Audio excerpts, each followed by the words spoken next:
So, John, why don't you take it away? Thank you, Kirk. And welcome everybody again to the Surviving and Thriving in Times of Crises sessions, led by Kirk Alter. I'm John Zink with the PHCC Educational Foundation, and we'll be having another discussion today about what's going on in the world, what you should be preparing for, and how to best handle that. And remember that it is a discussion. The way these sessions work best is if everybody is participating, talking a lot, asking a lot of questions, getting feedback from each other, not just a flat presentation from Kirk. Hey. Never a flat presentation. What the hell Sorry about that.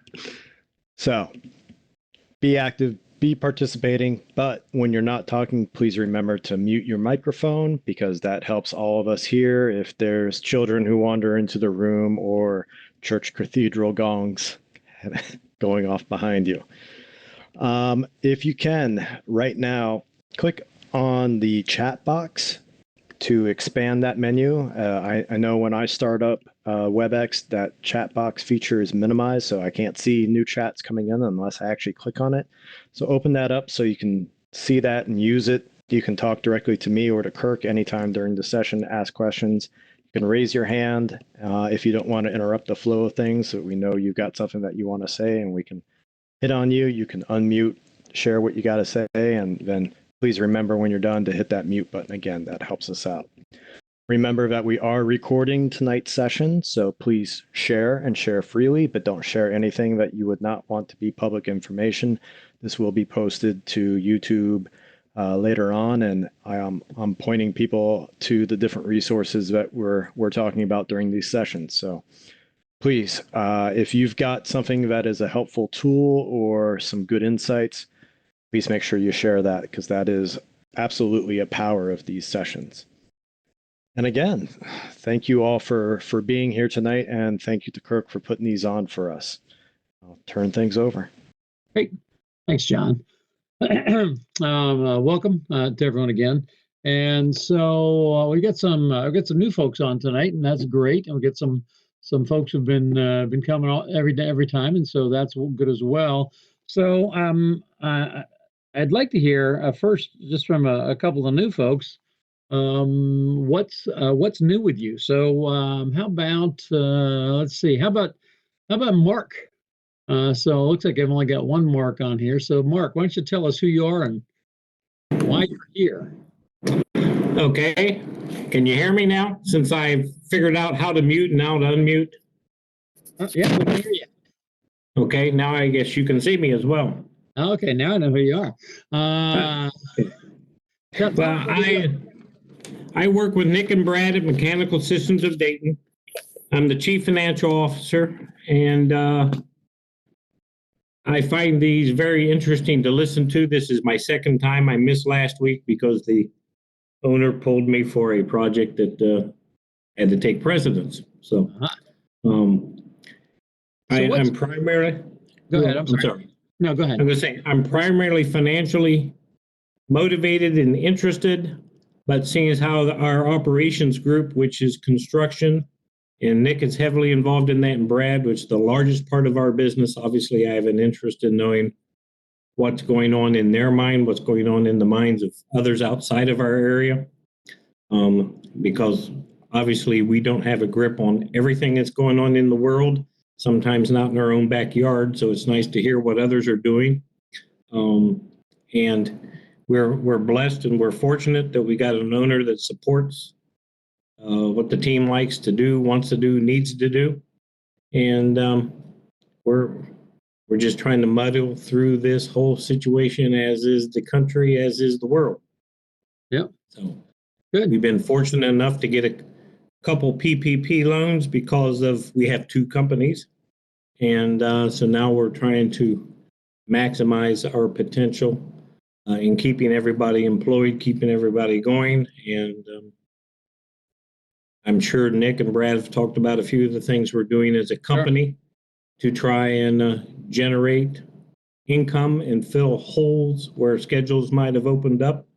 And we got an 8-week period to do it. Good. So. And even that now, there may be some latitude in that. Have you also looked at the Main Street loans? Yes. Yeah. Nick forwarded that to me. I've looked at that. Good. And so we'll just have to see what will work for us, what doesn't work for us. Sure. Again, we're blessed in the fact that we've had a very good year last year, a good year this year. So bankers are happy with us, sureties are happy with us. We're just trying to make sure that they continue to be happy with us. Yeah. That's great. That's good to hear. Well, thank you. Yes. I do have one question right out of the gate, if I could. Go for it. I was a part of a synergy group today. Yeah. And with my colleagues, and there was probably about 30 people on there. Some people are having difficulty getting loans. Yep. Some have already gotten theirs. And there was 1 out of 32 who, for whatever reason, said he felt a little embarrassed because he is not trying to get any forgiveness at all.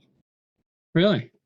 Yes. Why? And well, he really didn't have a good reason after all of us said, "Why aren't you?" You know. Yeah. His only sole reason was he wanted the cash to protect his cash flow. Yeah. And I can fully understand that. Absolutely. And he didn't disclose the total amount, but he said it was 7 figures. My opinion is if you can forgive 7 figures of debt and turn that into profit and keep your company going, that's what you should do. So yeah, well, I agree with that 100%. I think that I would have encouraged him to attribute, to account for that separately, like you're supposed to, and then at least 50 or 60% of it, at least towards payroll, so that then it can be written off. So yeah, I think that's the first I've heard of anyone who is not trying. yeah, to forgive. we were kind of surprised on that.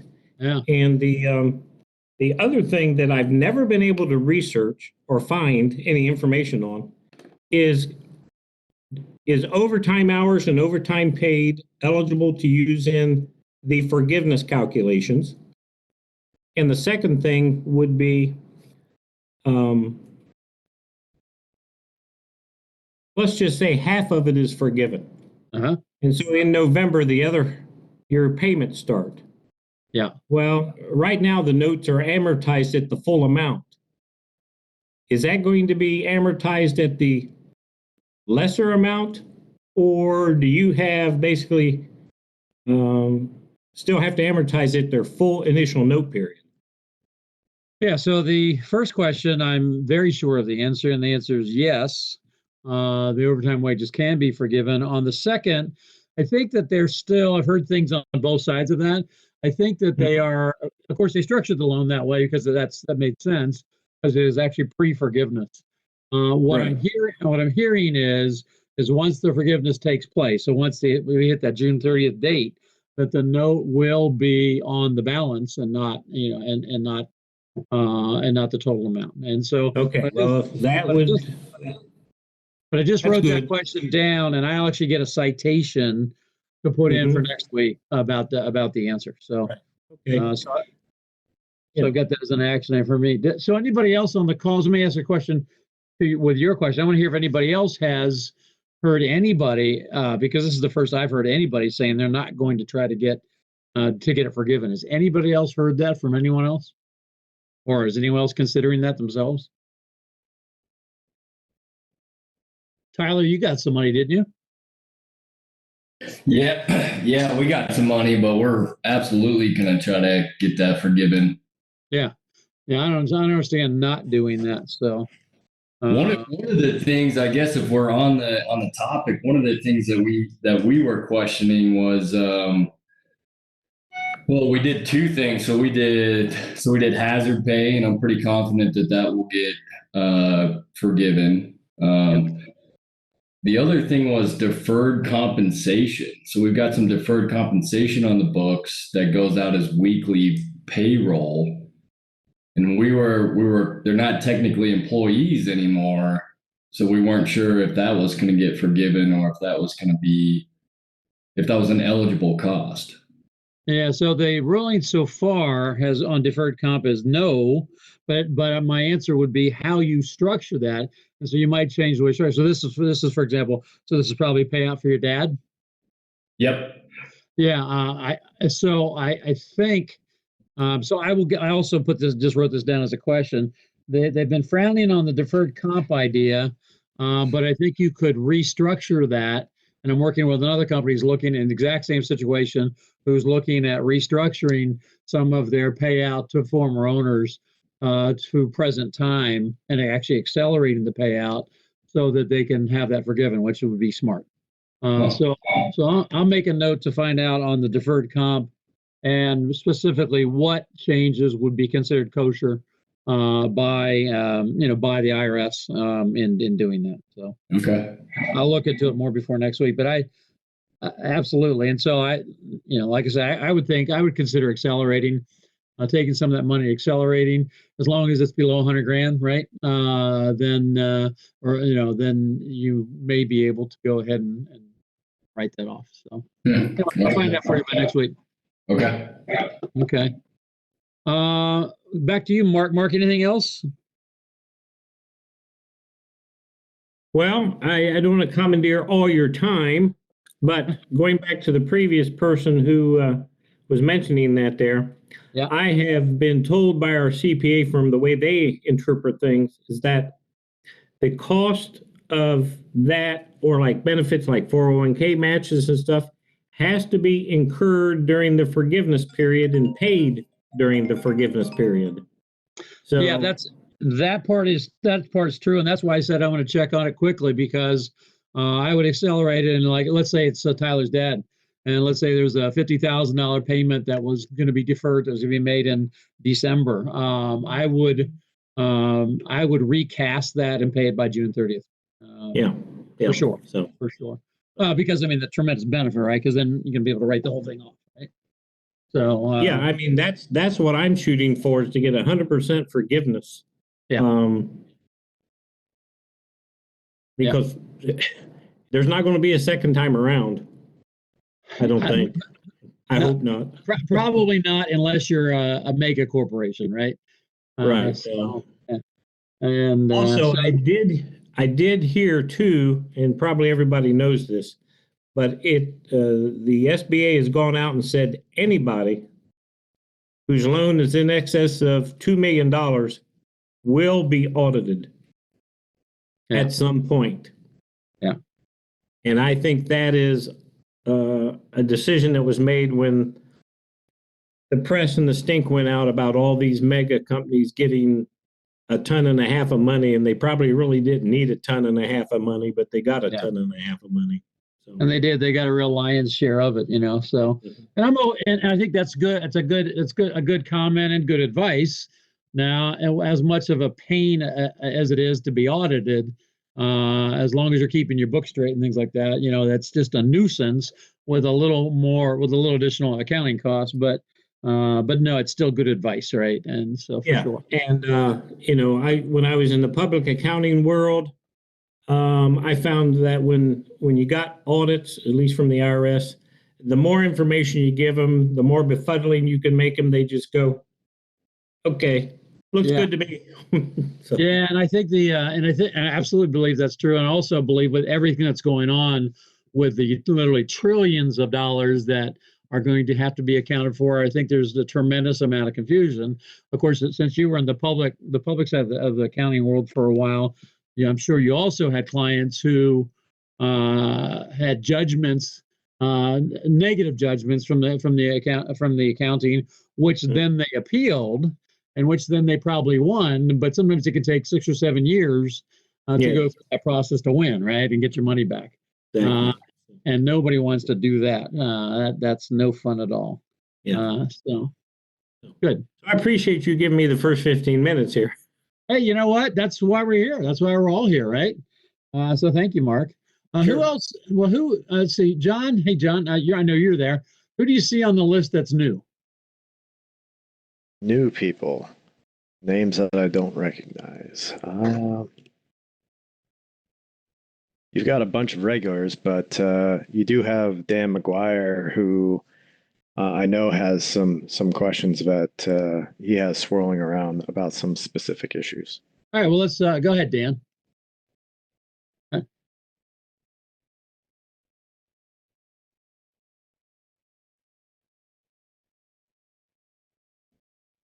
You still here, Dan?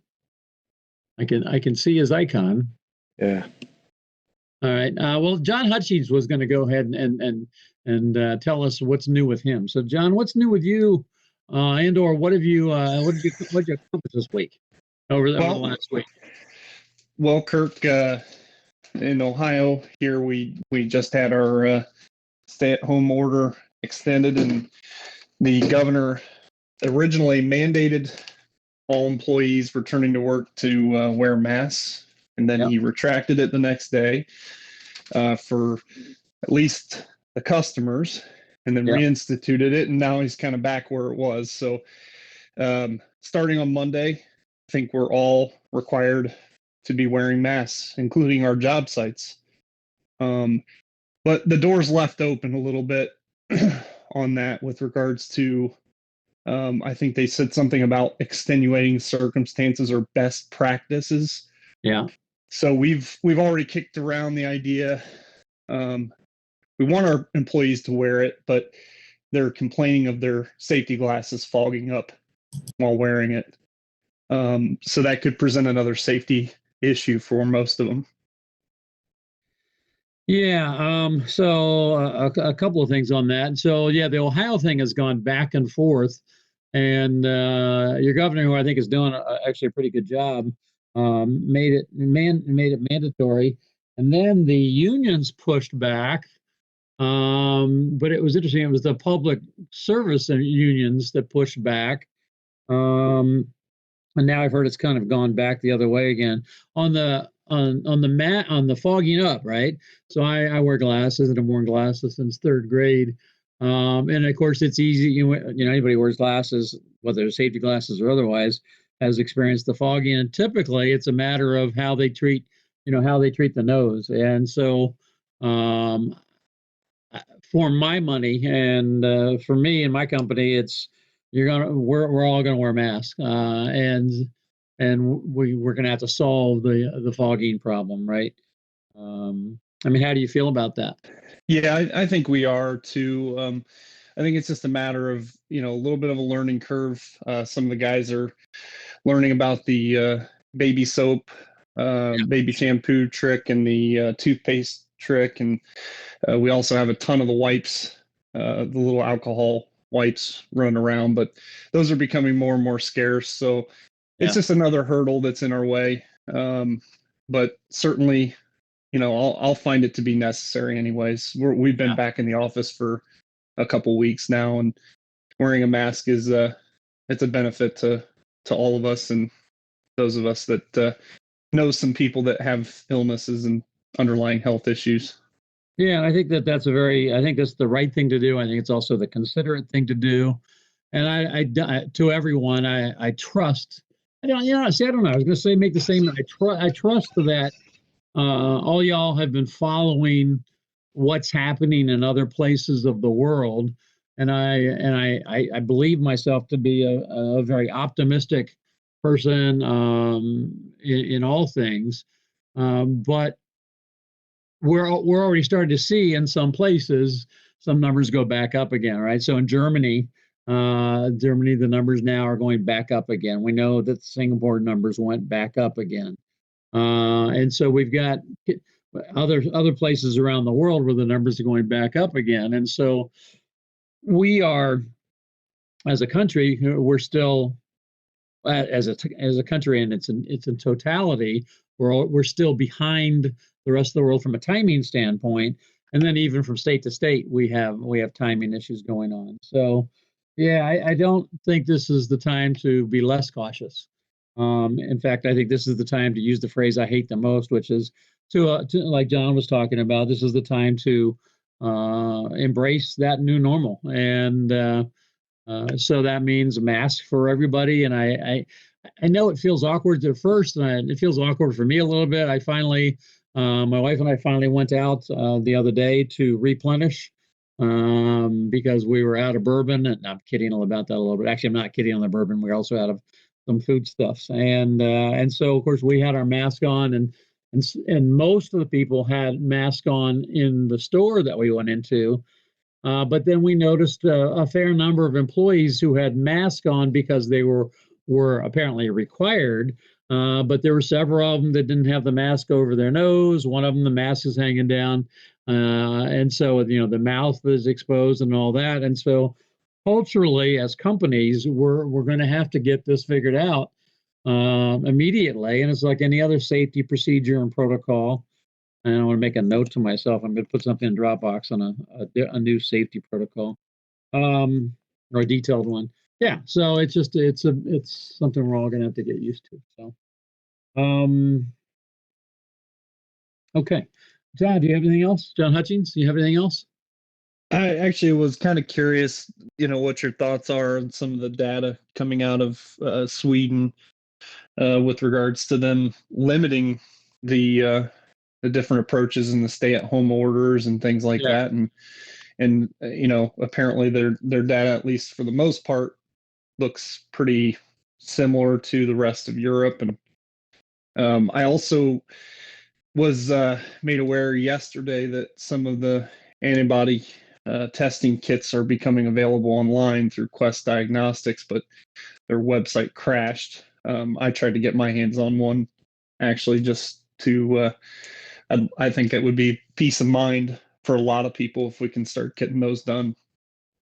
Yeah. So on the Sweden question, Sweden was really the only Western country that decided to take the approach it did, which is to try to get to the herd mentality as quickly as possible without any of the measures that the rest of the countries took. And so we're seeing some things about their numbers.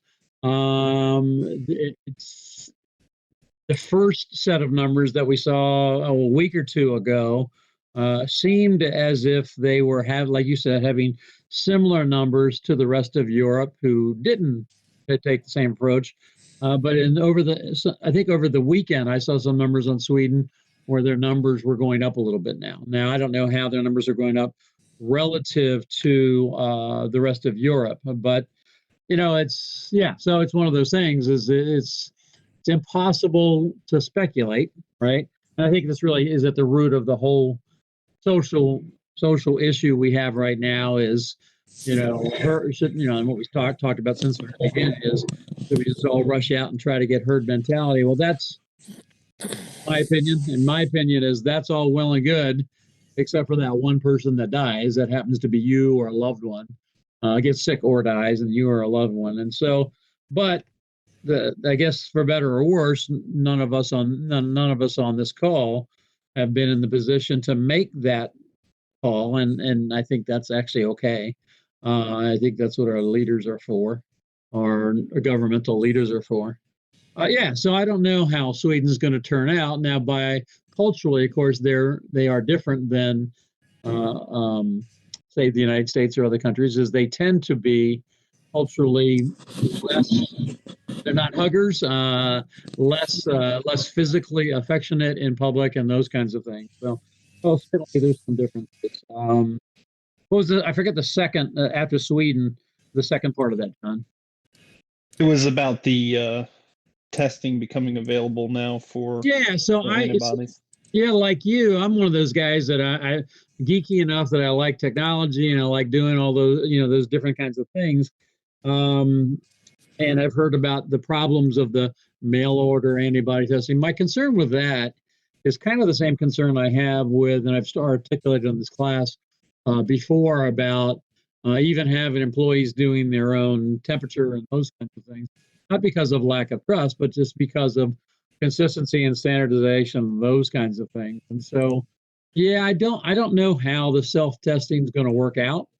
I don't know how it's going to work out. I would be curious myself, but I don't know how certain I would be with 1,000. Let's say I had 1,000 employees doing the testing themselves. So, and I think then, of course, it would be impossible for us as states or as a country to track and trace and those kinds of things. It might give some peace of mind, which is good. It also might give some false peace of mind because, of course, even if you get tested and you test negative, doesn't mean that tomorrow you don't go out and you're around someone and you test positive. So, I think the sad news is this is just going to be a time issue. Is that we will, it will play itself out over time, and yeah. So, what else? So Jeremiah, I see Jeremiah on. Hey, how you doing, Jeremiah? Good. How are you guys doing? Good. So, what's new in your COVID world? Well, we do have one job site that is now requiring masks. Otherwise, we're pretty much the same as we were before. Yeah. Still not seeing too many signs that we're actually going to convert to full-time masks within the company. Yeah. So where is that discussion being held in your company? So So we're an OPCO. So most of those conversations are between our president and other leaders from the owners. Yeah. We do have full reign to do whatever we need to do to make sure our employees are safe. We essentially run as an independent, but I mean, through certain regulations. So if the higher ups from the owners, if they decide to implement certain procedures, we tend to follow. Yeah. What's Right your now, what's your feeling on masks? Do you think that do you think that your team ought to be wearing masks? I don't know. I guess I don't typically wear them out. We're starting to see a lot more people in like grocery stores and different places like that starting to wear them. Yeah. But Now, let's see if we get a broader conversation about that going. Yeah. So, and I asked the question in a way that I regretted after I asked it, because I asked how Jeremiah feels about it, and I still think that that's okay. I want to know how everybody feels, and so let's go down that route. So we'll talk about how we all feel about it, and then maybe we'll talk about risk. And so, what about the rest of y'all? How do y'all feel about having a policy where people wear masks? Can you hear me, John? I mean, Kirk, can you hear me? Yes.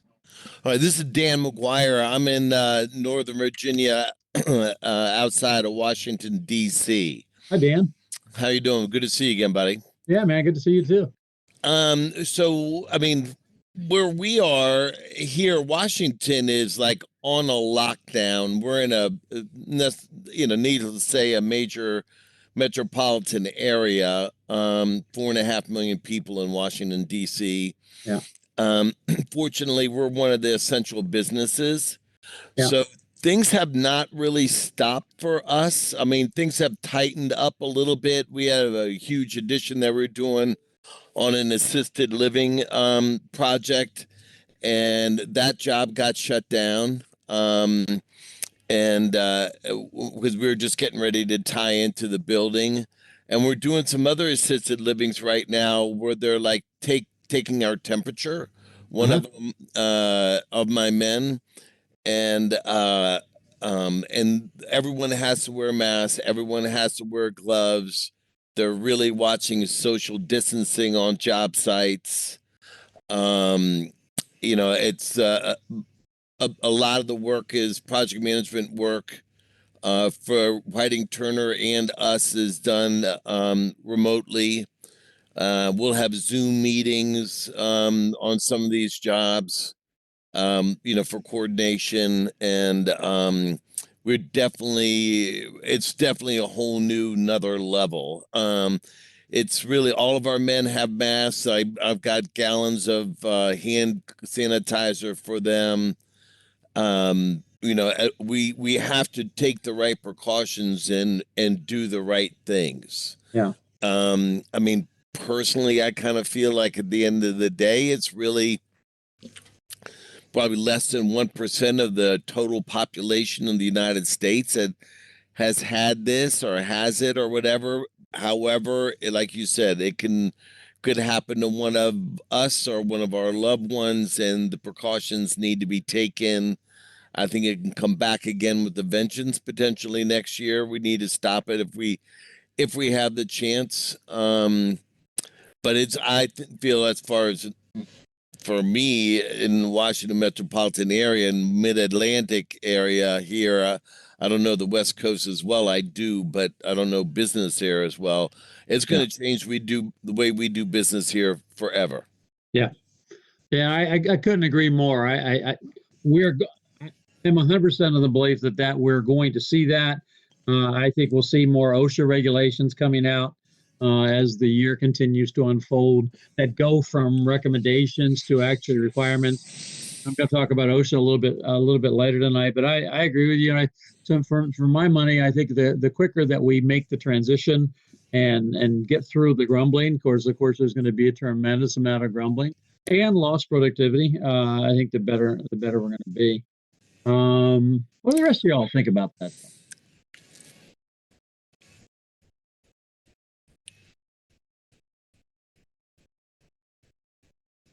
So can I add a little bit? I'm going to add a little bit to this. There have been some doctors that have been getting on social media and getting their word out, I guess, that have been a little bit contradictory to the way that the government is approaching this. And I guess I just wanted to know how people have thought about that as well, because the way they're saying we need to get out, and I know you're talking about the herd mentality there a little bit ago, but that we just need to get out and create an environment where we're protecting ourselves through other diseases that we're, by staying shelter in place, we're actually harming our immune systems. Yeah. So before anybody else responds, I want to put a big caveat on this. Is that one of the things that has been important to me and John throughout this, and will continue to be, and I know Jeremiah is not positing in this way, is that we're not going to have any political discussion. I know Jeremiah is not putting that way, but sometimes there are medical or science issues that end up floating over into political issues, like, say, climate change. And we're not going to have political discussions. And again, that's not what Jeremiah was saying. So I will make a comment about those doctors. There's two doctors from Bakersfield. They own a series of urgent care centers, and they did a podcast, and they got tremendous number of hits, and then a tremendous amount of groundswell support, if you will. And because it happened right around the time that we started to see some of the protests at the state houses and those kinds of things, of people who are, who are articulating that this is a question of liberty versus police state, those kinds of things. That's when it has crossed over into politics, and so we're not going to go down that path. So I'm going to make a comment about your comment, Jeremiah, and here's the comment. And I was in a heated multiple exchange discussion this morning, multiple written exchange discussion this morning with a number of people about this very issue. And the bottom line is this, is that all doctors are board certified if they're licensed to practice medicine. These two doctors are board certified in emergency medicine because they have these urgent care centers. And I don't know how much all of you know about doctors and about healthcare and those kinds of things. But for example, when my dad passed away, we were considering, the family was considering a malpractice suit, which we believe then and believe now was warranted. But after talking to several different attorneys, what we found out about the medical profession is they never testify against each other. And so if you have or very seldom, which will testify against each other. So if you bring a malpractice suit and you try to find a doctor who's going to come in and testify that the doctor who you allege screwed things up, they just don't do it because they circle the wagons. Just like when we think about the police, it's the thin blue line, right? Everyone knows the thin blue line. And what that means is you, as a cop, you have each other's back. In the medical business, it's very similar to that, the thin blue line idea. So with that as the background, the National Certification Board for emergency physicians actually came out last week and censured those two doctors. And in doing a fair amount of reading and then listening to a fair number of professionals about this, that just doesn't happen. The national accreditation body very seldom publicly censures physicians for doing something, and they censured them because they said that what they were articulating was dangerous to public health. And so, sadly, where the whole conversation went this morning, it was in a very unfruitful conversation because rapidly it switched to the people I was communicating with, talking to, going down into the deep state rabbit hole and those kinds of things. And we're not going to do that in this class or on this call. Your political views are yours, mine are mine. But from a contracting standpoint, I'll go back to where we began the very first night, which is talking about epidemiology and public health. We as contractors probably don't know much about epidemiology, but we do know a lot about public health because the plumbing code is the purpose of the plumbing code. The purpose of all building codes is to protect people and property, and everyone on the call would acknowledge that. And so I find it a very difficult position for any contractor to take the non-precautionary principle approach. And so with these two Bakersfield doctors, I'll just leave it at they were censured. It's a free country. We have freedom of speech. You can say whatever you want to say. And they did that. But the public health experts don't support that. And the medical profession don't support that. Anyone could say anything they want. You could say how to vent a system, and you could be wrong, and you could be articulating to be done illegally, and you have the right to say that. That doesn't make you right. So no. So I appreciate the comment, but that has been debunked by their body, and they know more about medicine than me or I think anyone else on this call. Kirk, this is John from Columbus. Were they censured because of the fact that they were using raw data numbers? Is that what the reasoning was? Yeah, it's I forget there's a famous quote about statistics, lies, and damn statistics. I forget. I'm butchering the quote. Yeah, it was not that they spoke out. It was because of their use of the data. I guess the best example of that, and I think I have it on the slide tonight. Maybe not. I think it's in a link that I have on the slides tonight about looking at the data by country of number of cases and number of deaths, and then how to look at those numbers, right? And so there's been a fair amount talked about and rightfully talked about. So, for example, this is not a political statement. If one were to make the statement that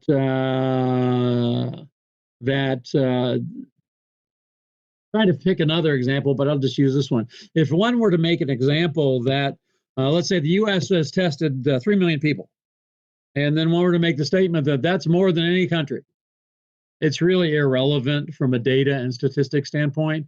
The right statistic to be measuring is what percentage of your population you have tested, not what the raw number of tests are. And that was I don't know if it was John or Dan, the last comment was made. And so, yes, it was how they were using the data to substantiate their comments. Now, the comments we talked about in the very first class, which is in any kind of pandemic, and with a virus, and that's what this is, you can't cure a virus.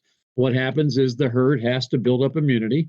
And there's the way you build up immunity is you can build it up slow, you can build it up fast, and you can vaccinate against it. And so all of those things are happening. The problem, back to the Sweden question, the problem with the issues with going after mass herd immunity that we were so concerned about in the United States at the beginning of this was hospital capacity. And again, that got politicized. But the bottom line is, are there enough beds? Are there enough ventilators? Is there enough PPE? Are there enough healthcare professionals, et cetera? And that was one of the concerns. And the other one of the concerns was, can we have fewer deaths? Ideally, the best situation for all of us in the United States, on the planet too, would be for all 330 million of us to get this. That would be the ideal situation, and of course, and live. But this is where it starts to become, your loved ones and you matter, because statistics don't mean much if your loved one dies. So anyway, about those two doctors, that was the issue with those two doctors. It has gotten so many legs though, and it's tough because it gets people, I think, twisted sideways. And the bad news is that it just bolsters this idea that I'm just going to go out there and do whatever the hell I want to do, which is a very American thing. The question is I'm actually okay with you doing whatever you want to do, as long as it doesn't negatively affect me or my loved ones or my employees. So, yeah, so we're going to have more of that. I think as time goes on, we'll have more of that. I'm sure all of us have cabin fever to a degree. So we're gonna, I would say we all need to hope for the best. I'm sure we are, but that really get us back to the question in our companies, which is, and the question about masks is, it's about the precautionary principle, is right. What are the right precautions to take to protect you and your employees? Yeah. So for me and mine, it is mask and all of the other procedures that we've all been taking since this started. So, yeah. Any other thoughts on that? Dangerous stuff, but important stuff. Okay. All right, so let me switch over, and I'm going to keep asking you questions about things. Did anybody accomplish anything this week? Anybody accomplish anything new or unusual, or break some ground where you think you really made some exceptional moves in your company relative to dealing with any of the aspects of all of this? Anybody do anything innovative or creative?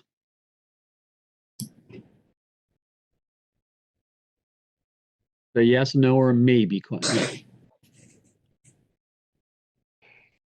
Kirk, it's John again from Columbus. Kirk? I actually came up with one thing, basically just a simple cloth mask, but cutting up a shop vac filter that's a HEPA filter, okay, and inserting it into the middle. And we've hated that out around the office today, at least. Just to kind of prepare for it. If we're going to be wearing masks, they might as well be worthy of something. Yeah. Where did you get your cloth masks from? Actually, those were handmade by another person in our company, one of the HR ladies, I believe. And she just left it with a slit in the top of the middle, and actually fits in there perfectly. And you can get quite a few HEPA filters out of one single shop vac. It's about 10 feet worth of media. Great. Now, how are you dealing with frequency of changing and/or cleaning mask and filters? Well, as of right now, I've washed mine, every couple of days. I mean, and nobody else is coming in contact with my mask but me. But the filter media, again, that was just something that I kind of developed a little bit today and, started to do. I haven't thought about just yet how often that'll need to be changed, but I think it's a start, because I think it's about as good as we can get right now still, as far as filtering and masks are concerned. Okay. What about the rest of y'all? Do you have any procedures in place as far as mask and frequency and changing and cleaning and all those kinds of things?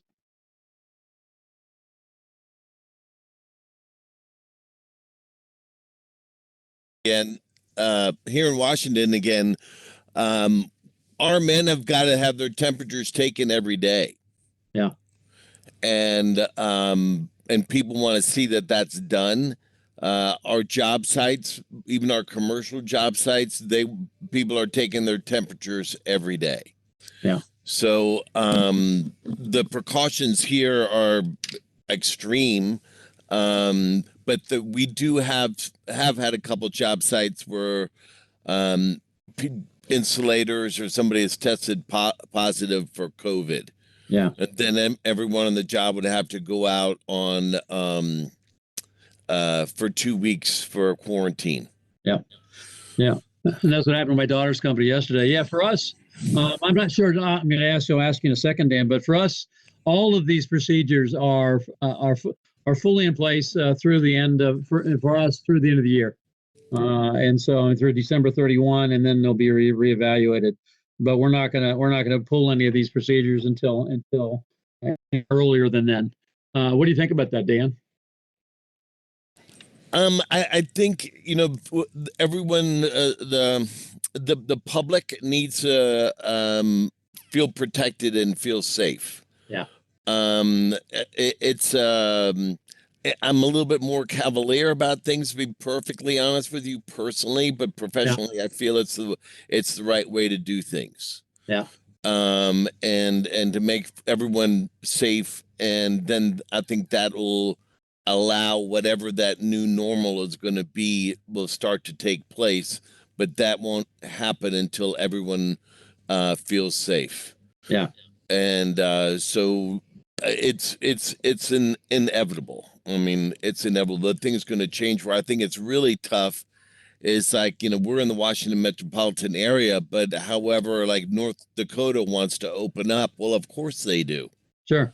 They don't have all the numbers that we have here and all the people and things. I mean, they should be allowed to open up, but it's a national program. And I mean, it's tough for everyone. I mean, like here in Virginia, the southern part of our state, I got a little place down there that I go to. There's 0 cases in Lancaster, Virginia, 0. Yeah. And they want to open up and they want to start working. And it's really the too close, I think, are the biggest problem. Yeah. Well, it's all about population, right? It's I've heard again in the political venue. I've heard this. That's all I talk about, red and blue. It's like it's much simpler than that. It's about demographics, right? It's about aggregation of population, right? And so, if you got 4 people in North Dakota and 4 million people in Chicago, you're going to have more. You're going to have more instances of it. Later on tonight, we're going to talk about marketing and strategy. We see this as a marketing plan. We've always, and I'm sure all of you have, but we've also always treated safety as a very high priority. We've always had a very low mod rate, and we do obviously that for economics, but first for safety of the guys, so they can come back tomorrow and have a long career. Second, for the economics of the company, because insurance is cheaper. But also, everybody knows safety sells, right? And having a good mod rate sells. I think this is a message that we want to send to our clients as well, in that, hey, you know what? We are uber professional in every way, in the way that we construct and build and communicate and coordinate and design and all those things. And we are going to be the uber professionals in safety relative to this. One, to keep our own people healthy, but also to keep our customers and our colleagues on from other trades healthy as well. And so we think we're going to stand. We think we're going to take a stand on what we consider the safety high ground, and we think that's going to have some merit and will be appreciated by our customers. What do y'all think about this from a safety standpoint as a marketing advantage?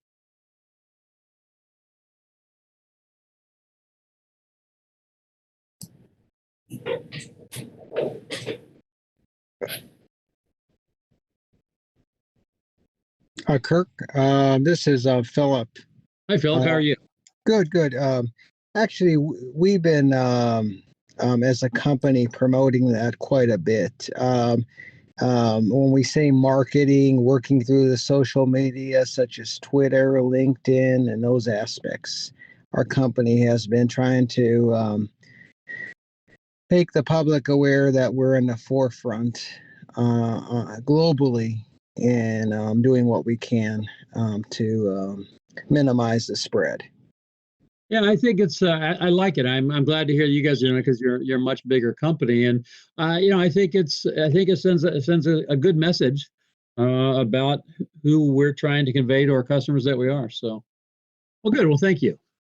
All right, so let me flip a couple of screens here and make some quick comments here, and then I want to get into some other things. And so I'm sharing my PowerPoint slides. I won't open it up any to the full screen display, but you can see, of course, we're in session 5. This is the 6th time we've been together.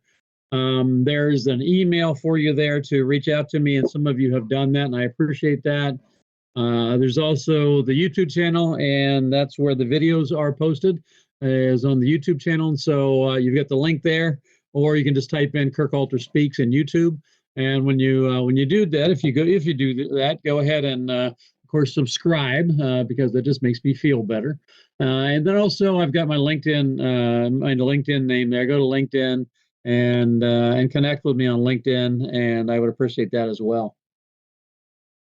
Finally, you've got my phone number there, and so please text me if you have any questions or want to talk to me about other things.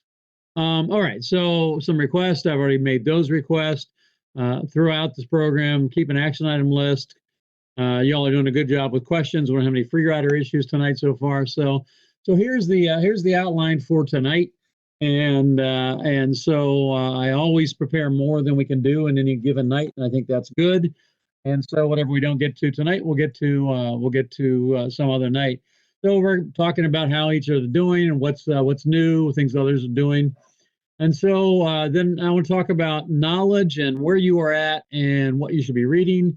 A relatively brief economic update. But also focus tonight on some things we haven't talked about before, especially industries at risk. An update on OSHA and how OSHA is approaching all of this. Some discussions about insurance and bonding, because we've had those questions come up, and I promise more information on insurance and bonding and what's happening in there, and supply chain. And then a long time ago, we started talking about updating the way that you do everything. And so coming up with company SOPs for pretty much everything that you do. And so I'm going to give you a tool and a takeaway from that tonight. We'll talk about how your business is doing and looking at some CFMA benchmarking. And then we'll be moving into market positioning post COVID-19. So we're really getting into the thriving piece of it. And so we're going to move through that piece. And then finally, once you've developed a post COVID-19 market position and strategy, then what does it look like? What does a good customer look like in that context once you have gone through all of those things? And so that's the plan for tonight. And but again, like every night, the most important thing is the conversation. And so please jump in at any time, ask questions at any time. There is no such thing as an interruption. So just get it out there, and we'll talk about it like we've already been doing tonight. So before I flip to the next screen, I want to know what are y'all reading?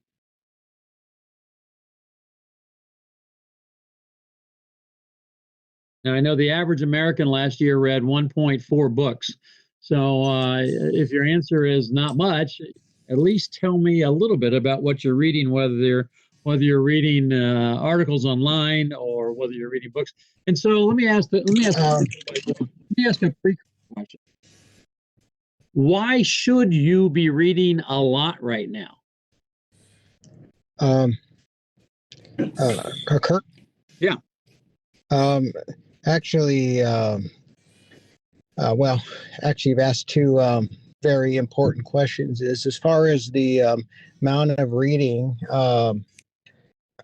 I essentially subscribe to a lot of my industry related periodicals. And given my role, it's quasi commercial and quasi technical.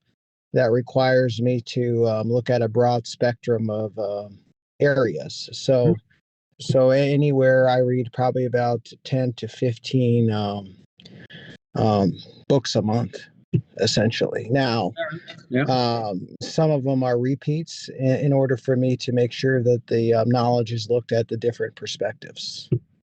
Okay, so so you're in the oil and gas and petroleum and chemical business, yes?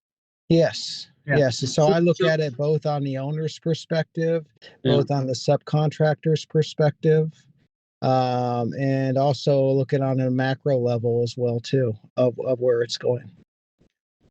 And of course, the reason to do that is so that you could stay on top of your game, right?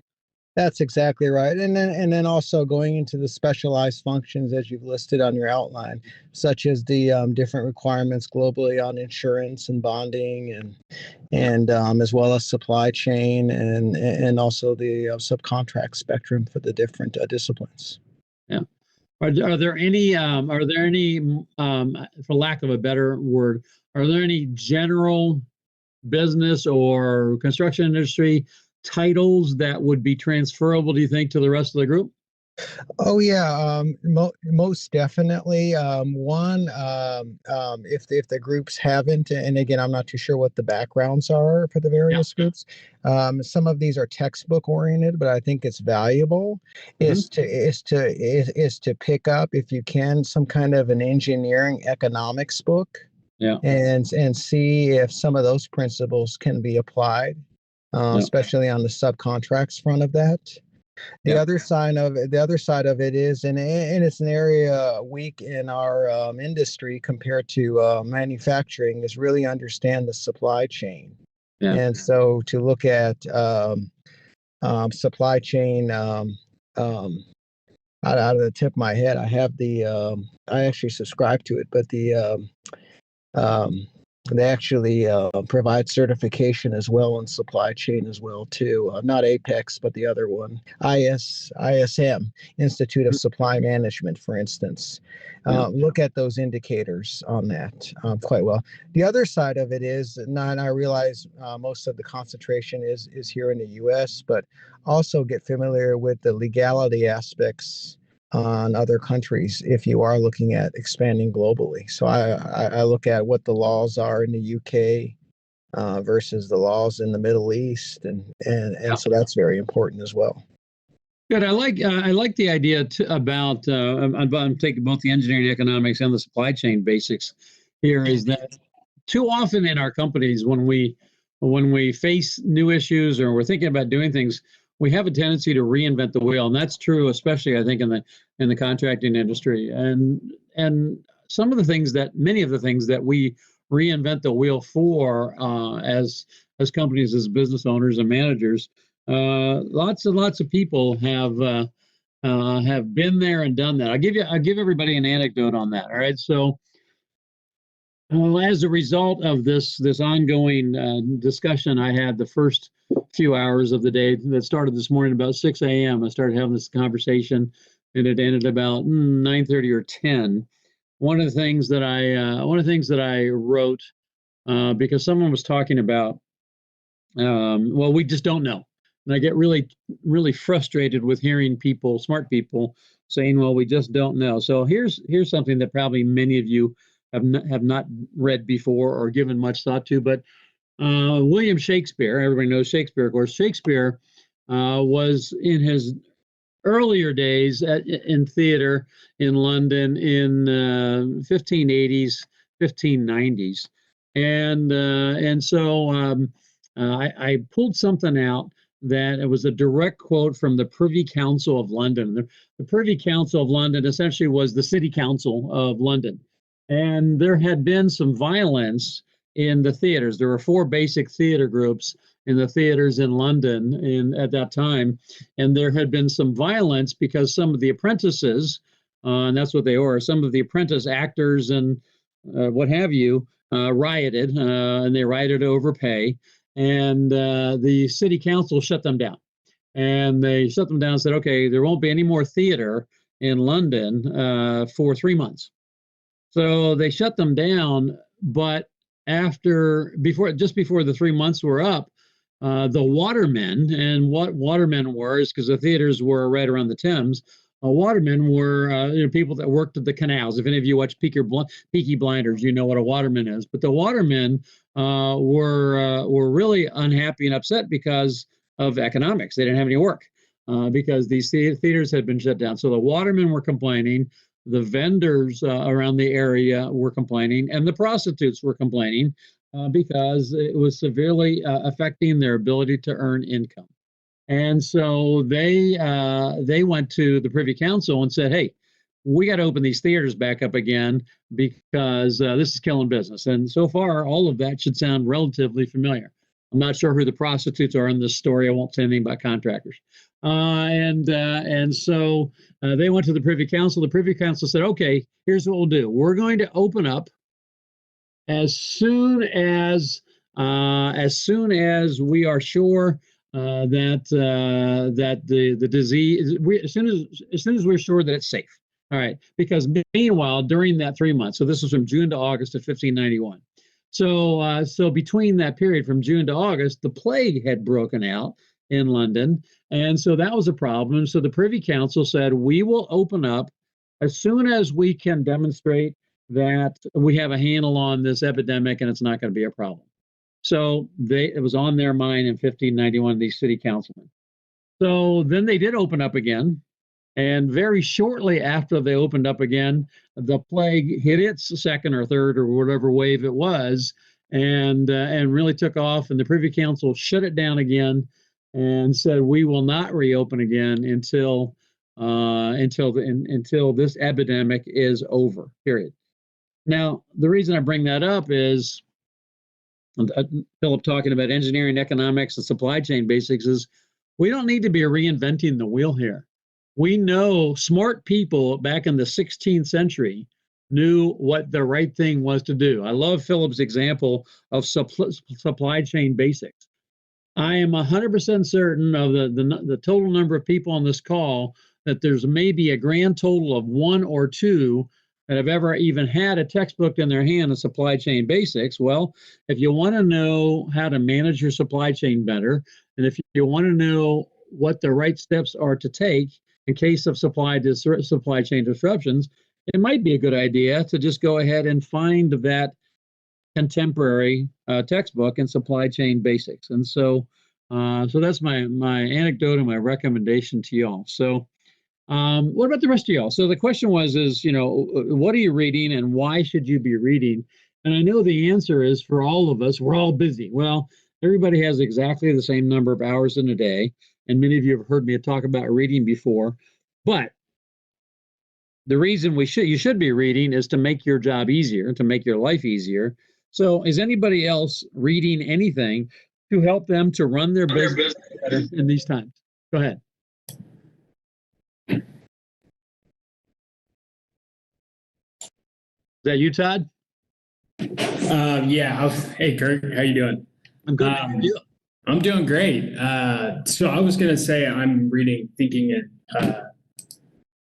Bets. Oh, Thinking in Bets. Good. Yep.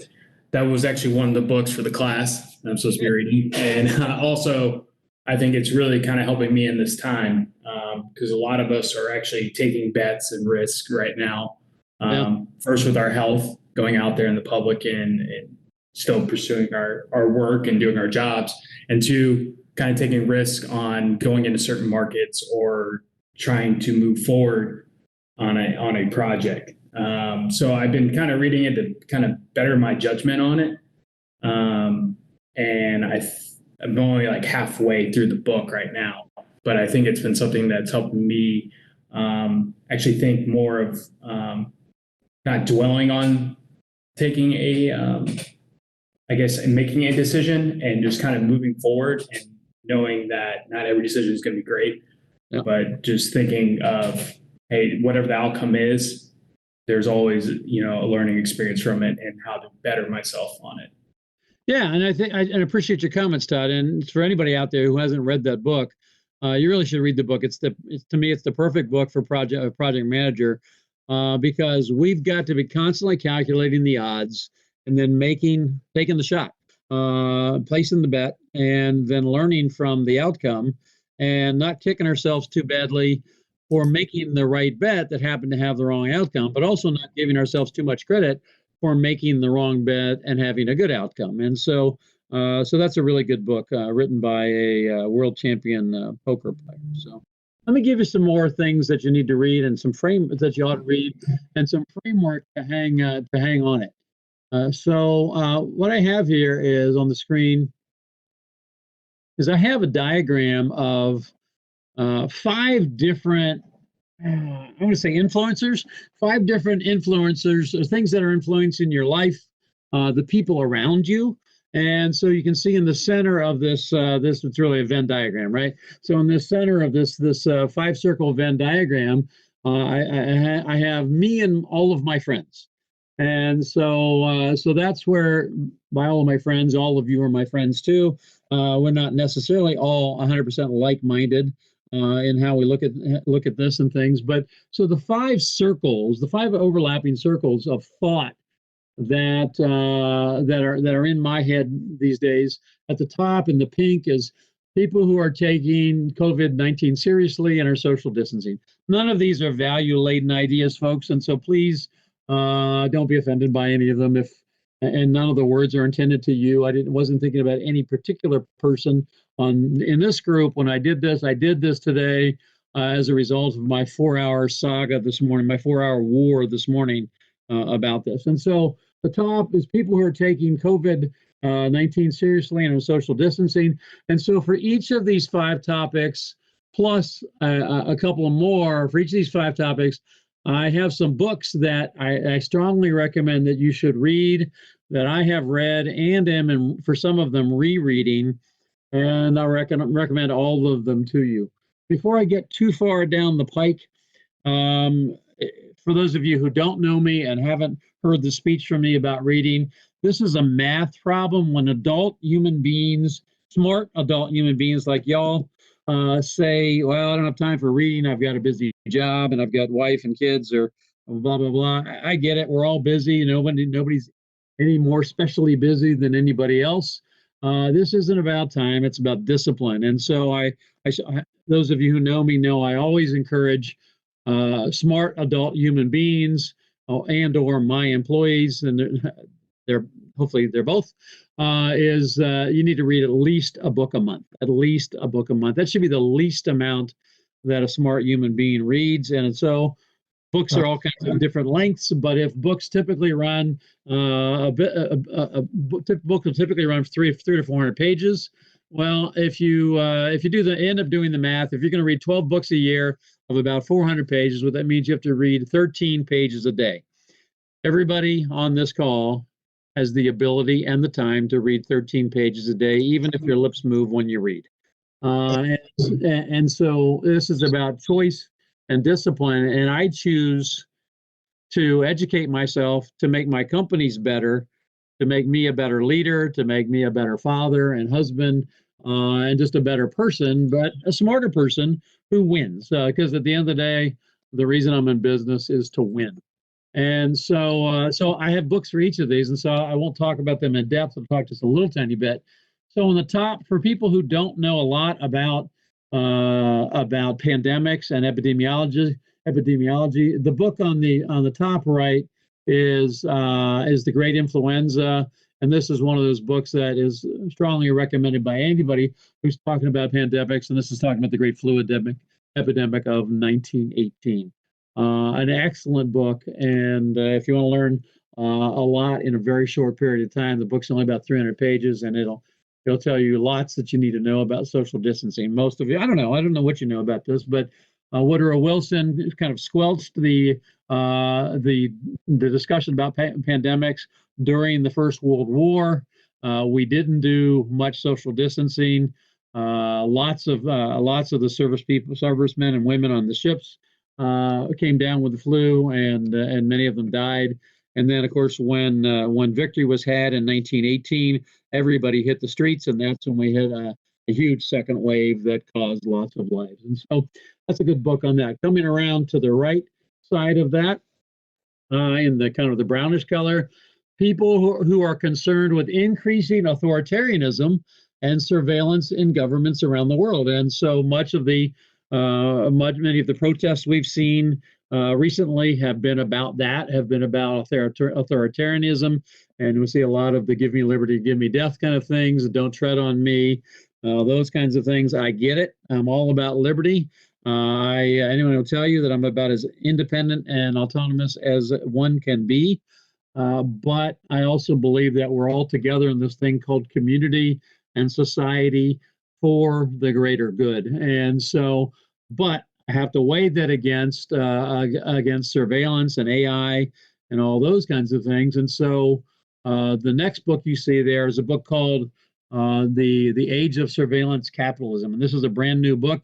And this is a woman who writes about surveillance capitalism and about how companies like Google and Apple and so forth are capturing your data, and they are, and about how things like this pandemic right now could be used as a lever to actually take away your liberties and to track you. And this is frankly where much of the discussion these days about tracing comes down to this as well. And there's legitimate concerns about tracing, and I too have those legitimate concerns about tracings because I also am of the mind, and I am a proud American, but I'm also of the mind that post 9/11 we actually gave away through executive orders and things like that, and the patriotism that came out of 9/11, we gave away a tremendous amount of our liberties and gave the surveillance agencies a tremendous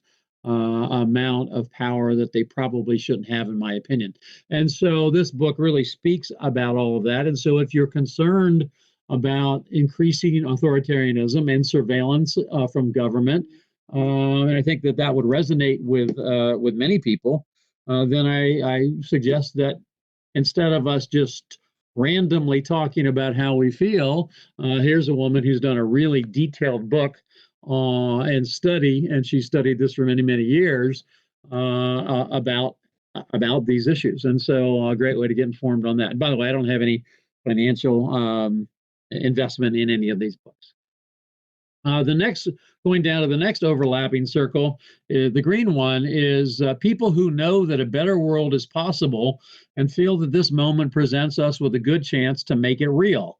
And so that's all of us who are optimists saying, okay, yeah, this is pretty bad, and this more than likely it won't be the first pandemic, but how can we take this and catapult it to frankly make a better world? And can we use this moment to do that? And I certainly feel that we should. And so the book on the bottom right is a book that probably most of you on this call wouldn't even dream of picking up, probably mostly for its cover, and then second for its title. And the title is Danielle, Chronicles of a Superheroine. Now, most of you, because you're in construction, and most of you, because you're guys, probably wouldn't, most of you are guys, you probably wouldn't pick this up, but you got to look at the author. And the author is Ray Kurzweil. And Kurzweil wrote a book a number of years ago called Bold. And it is one of the most optimistic books about the future that you might ever read. This guy doesn't only believe the glass is half full, he believes it's overflowing, and that the positive use of technology is going to allow humans to live longer, much healthier, happier lives. And he is, and he also happens to be a genius, and he works. He's aligned with Stanford, and a brilliant guy. And so that book is Danielle, Chronicles of Superhero. And the other book that you should read by him is called Bold, B-O-L-D. So Ray Kurzweil is whip smart. And this book is really cool because he has two daughters. And he's written it actually, it's written like a novel, but it's actually two books within the book. And so in the first half of the book, it's not really halves, but the first book is really two books within a book.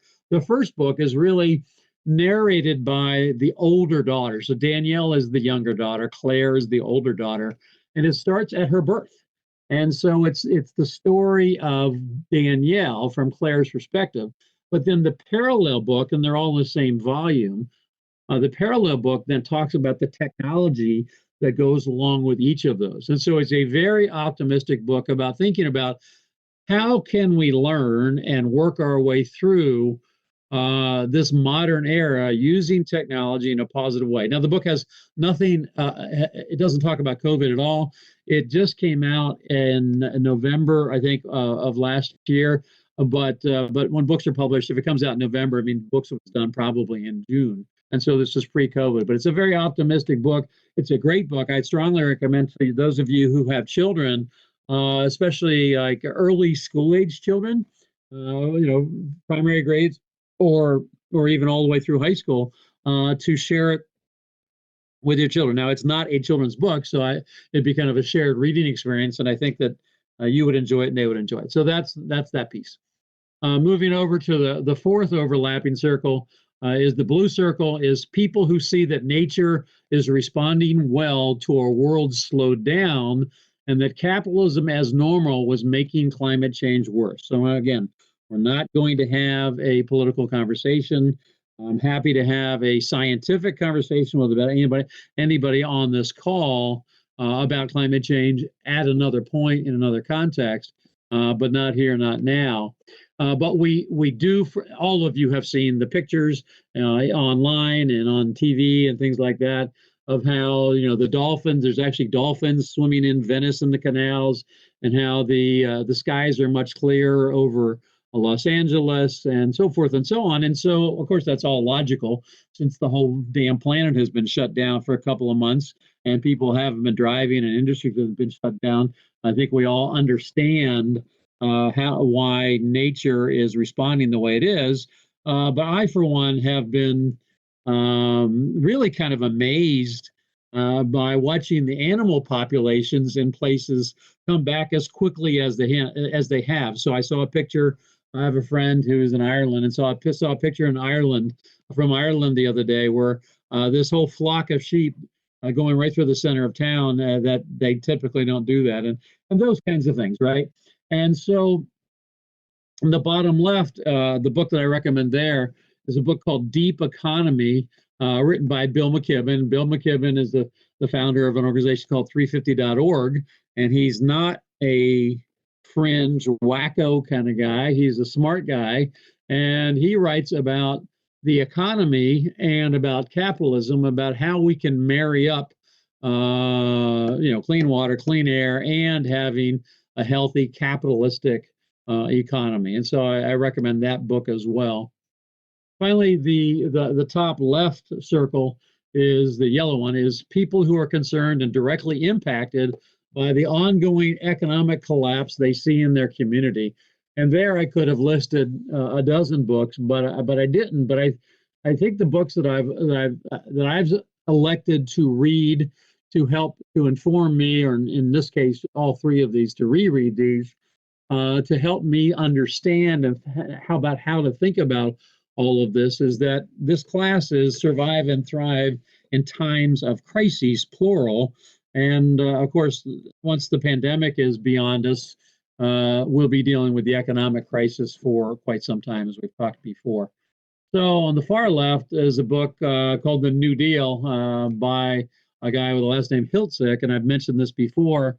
If you want to know what happened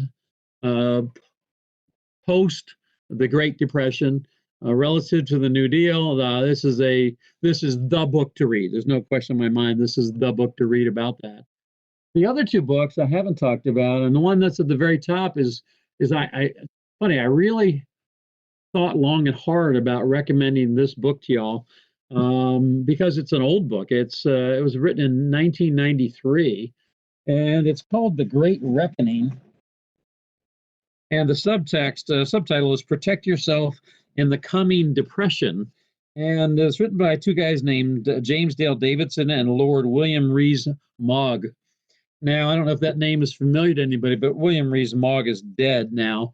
But his son is one of the major movers and shakers behind Brexit.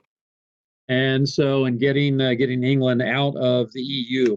So it doesn't matter to me how you feel about that. It doesn't matter to you how I feel about that. But I really don't tend to use dated books, and so I worried about this a lot.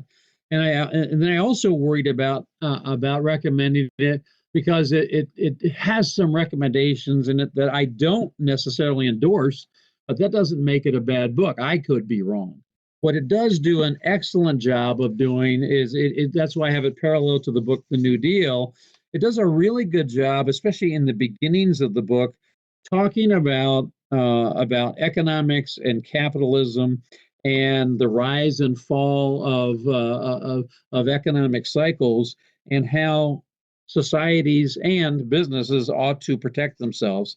But it goes beyond just businesses. Actually, as you continue on through this, now this is them predicting a Great Depression. Now we never had that Great Depression. This book was written in '93. We did have pretty significant recession in the 90s, and then we had the Great Recession in 2007, starting into the end of 2007, early 2008. And so this book didn't come true in 93 or 97 or 2007.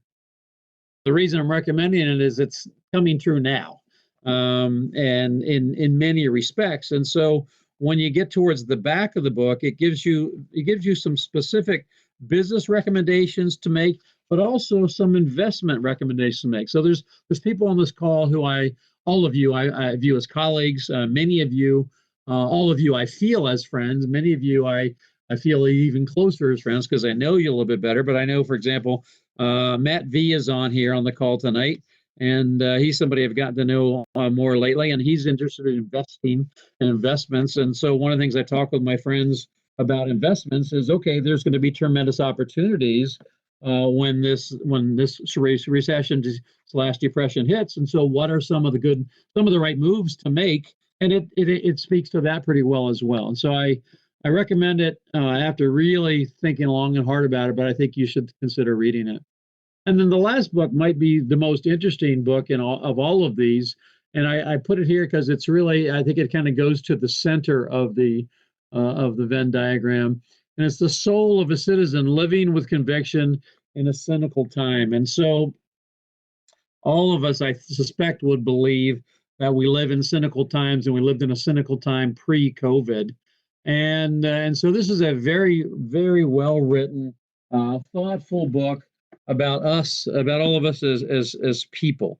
And so how do we, pardon the French, but how do we get our shit back together again so that we can all be less cynical and work together with each other, even though we may have different ideas and beliefs and feelings about each other? And so it's a more hopeful way to live. Now, those of you who know me well know that no one would ever accuse me of being Pollyanna.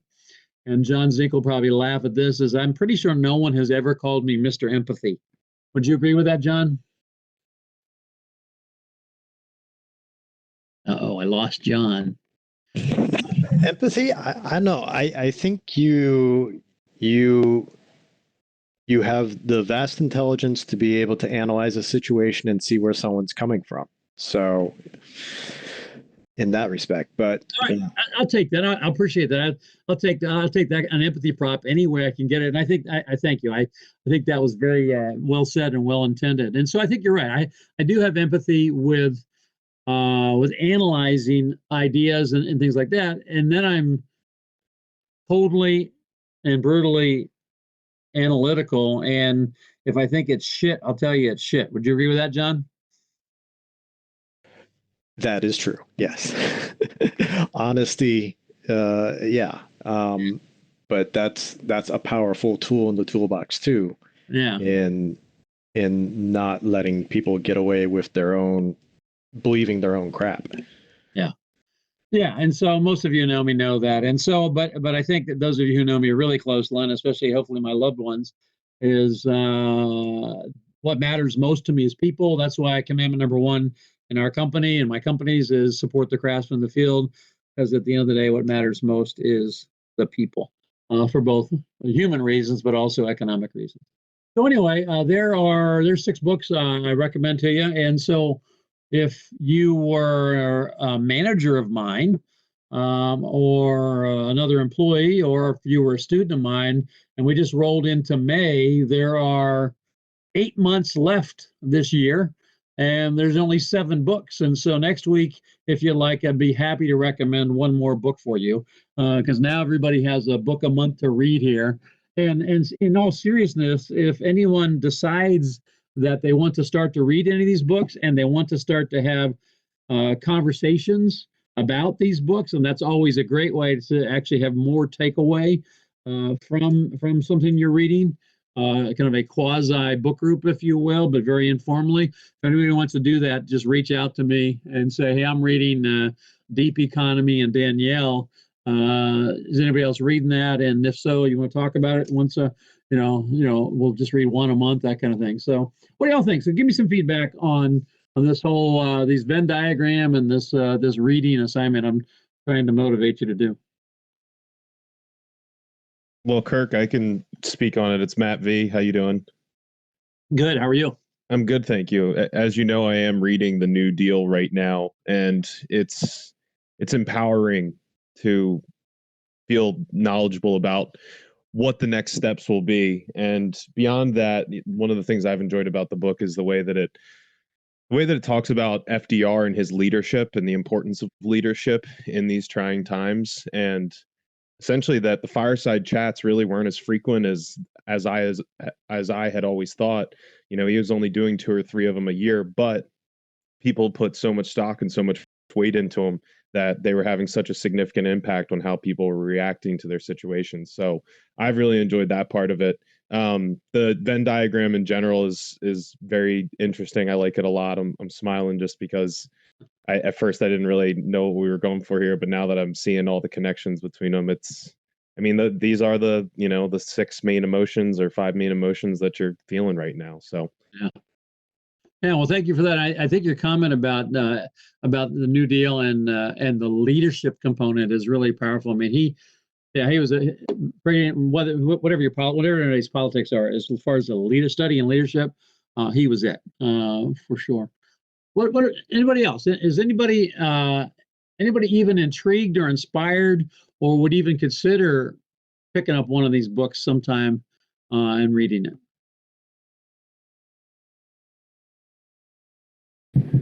Well, this is Dan McGuire again. I'm certainly going to. I'm not sure which one to look at first. I do read books from time to time, not as much as I should, to be honest with you. I kind of read the paper more, kind of keeping up with everything and a little bit more current with the world and national. Yes. I usually read the front page and Sundays, and then the world news after that, and then fall back to the national news. Yeah. But I think maybe the Great Reckoning. That certainly gives us a lot to think about. And then the Danielle. I mean, God loves us and wants us to be happy. I mean, there is opportunity out there for us, and things can be better. And a lot of it is what do we do to make it better, and things like that will kind of put us in the right direction. So I'm definitely a cup is half full person. I don't worry about what if, because if you're worried about what if, then hell, you're never going to do anything. Yeah. Well, good. I hope all of you will choose to read one or all 6 or 7. And by the way, if you ever run out of books, I have a whole bunch of people who regularly communicate with me and say, hey, what are you reading and what do you recommend? And I'm always recommending books, and so I'm never at a loss there. So I encourage you, and I appreciate Dan's comment too, because I think it's also important to read the news, and I think it's critically important in your business, with your markets and contemporary, know what's going on, not just in your markets, but also in the rest of the country and the world. But we also have to do this thing called deep learning. And that's why as adults, we have to read books, right? So all of us are going to keep reading blogs and newspapers, and Washington Post, if you're in Dan's area or whatever you read. I don't know what the Richmond paper is called, but you're probably more a Post kind of, the area. Yeah, but we got to do the deep learning, because the rest of the time we're we're doing more skimming. And so when you read three or 400 pages about something, you take it to a different level. So, all right. Hey, Kirk, this is Nick Davis from MSD. How are you doing? I just wanted, I'm doing good. I just want to say, I do think it's awesome with all your courses where you do offer the books. Those are very helpful. And one thing I've been doing a lot, that helps me is a podcast during travel time. Oops, you cut out, Nick. Can you hear me now? Yeah, I got you now. Go ahead. One thing I've been doing is during travels, I've been using podcasts too, and you can get a lot of these books on podcasts. So that's a good way to kill the windshield time there. But I've been listening to Focus 3. It's with Urban Meyer and Tim Kite. And today they talked about, on the new one I listened to, they talked about the difference between elite and average. And it's very easy for individuals to fall into an average and not challenge their mind and think outside the box. Two other books I read was The Trust Factor and Good to Great, and those just they changed me. But I tend to be a little bit, I take a lot of notes, so I can always go back and recap on what I read. And it's amazing how it applies to different stages of where we're at during the different times and challenges. And the other thing is, sometimes you can feel like it's a lonely world. There's nobody to turn to, and a book's a great answer. Yeah, I think that's a spot on comment. All of those is that I agree 100% is that listening, whether it's audiobooks, but also there's so many good podcasts out there, and all of us in construction, we're driving all the time, right? And so to use that time is great. And then engage in the mind. I like the top. I haven't listened to that podcast. I'm going to go and listen to it now, but I just love the title, Elite versus Average. Is that there's another book called Average is Over by Tyler Cohen, and it's like we need to be elite athletes if we want to excel for sure. So good. And I think your comment about making notes is important too. And so if you're not driving, one of the things we've learned about learning, and my wife's an educator as well, but one of the things we've learned about learning is when most of us who are on this call, well, we've got a pretty broad age group, so that's not fair. But when people my age or slightly younger than me, whatever, when we went to school, we had to take notes. Now, this isn't you walk uphill both ways in the snow kind of story.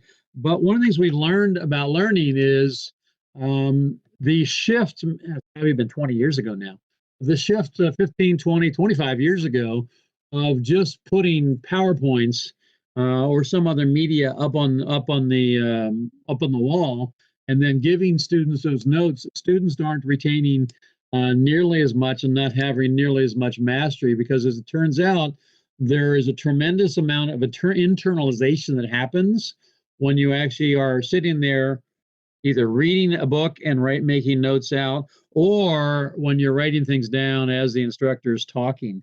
And so I'll encourage all of you, or give all of you a tip, is that if any way that you can take this to some form of practice, and by practice that would be taking notes. You're reading a book, you're writing in the margins, highlighting things, underlining them, and then going back and looking at them. There's a much greater likelihood that you will end up absorbing that knowledge and then using it.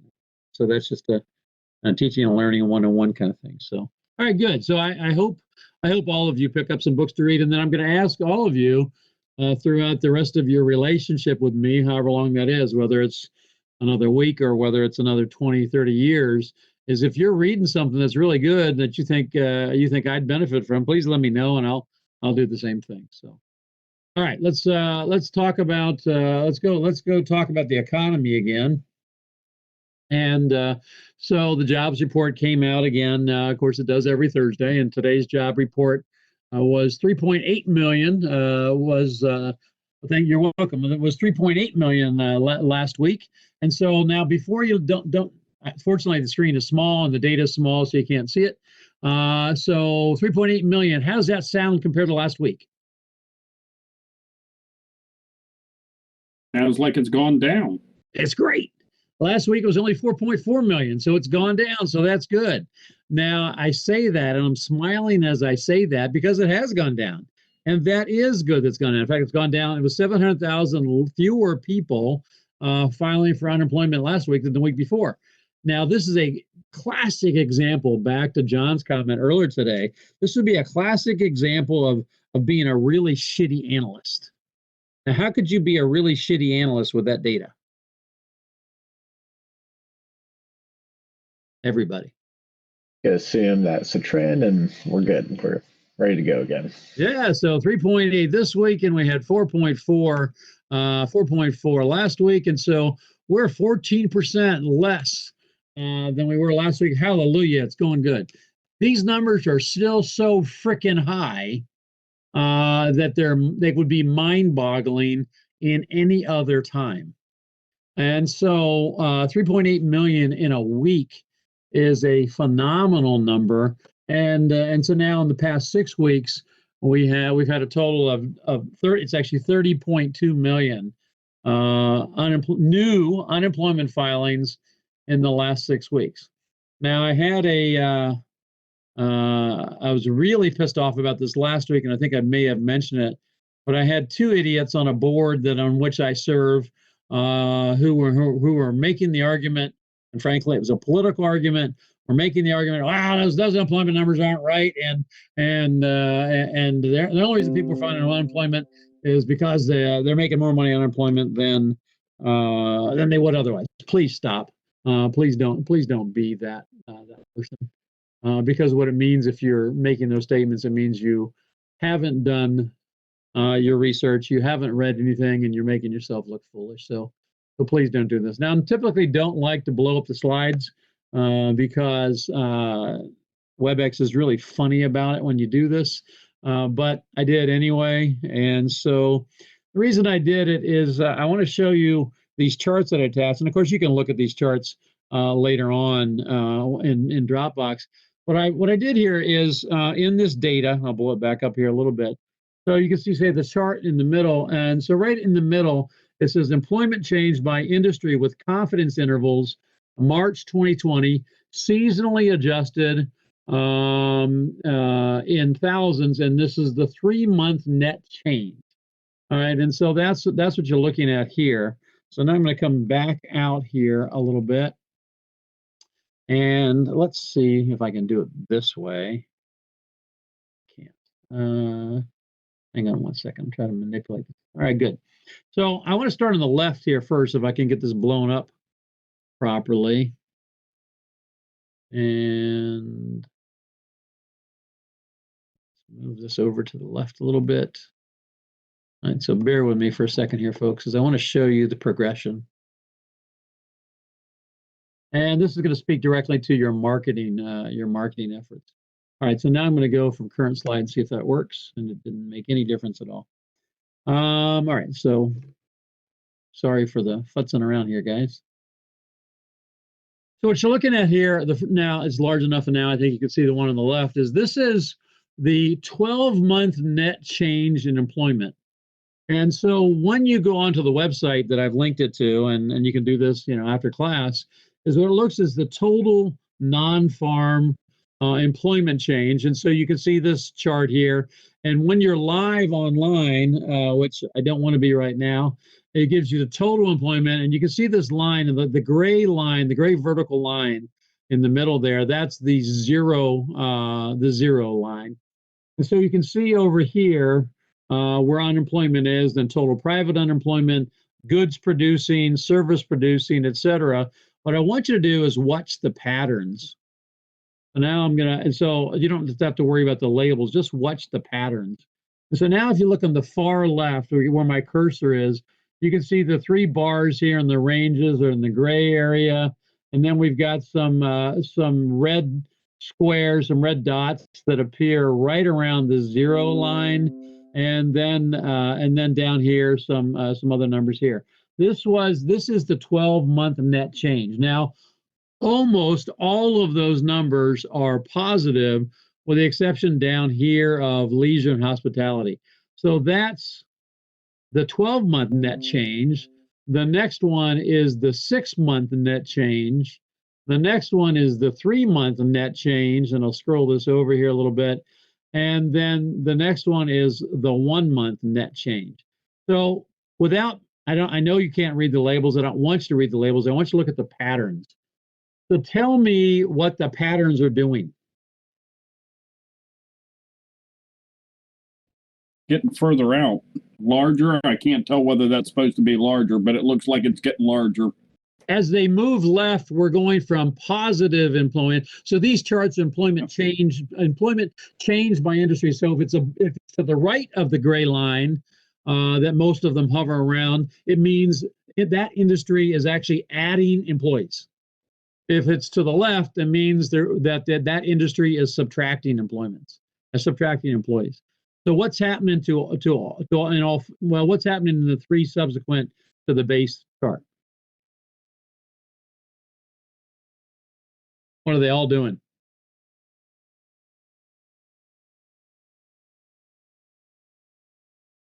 They're all losing employees. Yeah. Well, yeah, everything's shifting left, right?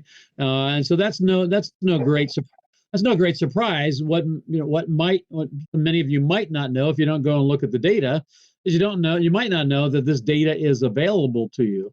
Now I'm going to draw on you. So now I'll go to this one, which is our most recent curve. This is the curve that came out this morning at 8:30.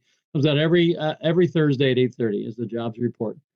So now, if you were to look at these trends, 1 month, 3 months, 6 months, and 12 months, how might that inform your company's business? How can this help you?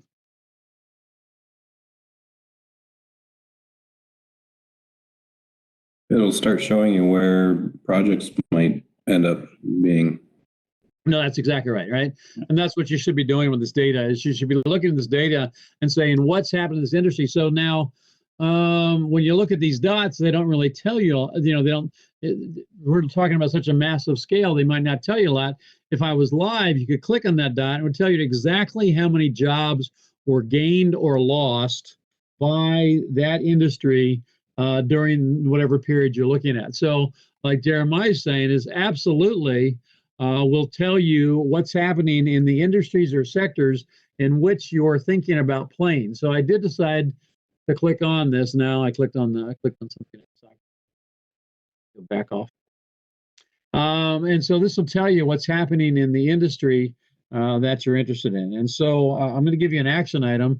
I want you to go and look at this and look at your customer base and the customer bases in which you think you want to play, either now or post-COVID, and actually find out what's happening to them instead of doing what we do too often in our industry, which is just hearsay. So that's a different way to look at the data. So the question is, how will unemployment affect your business? I'm not going to talk about all the things we talked about the last couple of weeks. I'm going to talk about something that some of you may not have thought about. Now we've dropped off our Hawaiian general contractor, unfortunately, and so I'll have to hit her up and see what's going on with her. But she does nothing but federal work. How many of you do public works? Schools, prisons, government buildings. How many of you do that kind of work? We do. We do. All right. So who? I'm sorry. I was drinking while someone said that. Dave Fedden in St. Petersburg, Florida. We do kind of probably 60-40 public work to private. All right. So what have you done? Good. Thank you, Dave. What have you done in thinking through the end of 2020 and into 2021 to think about your business relative to that?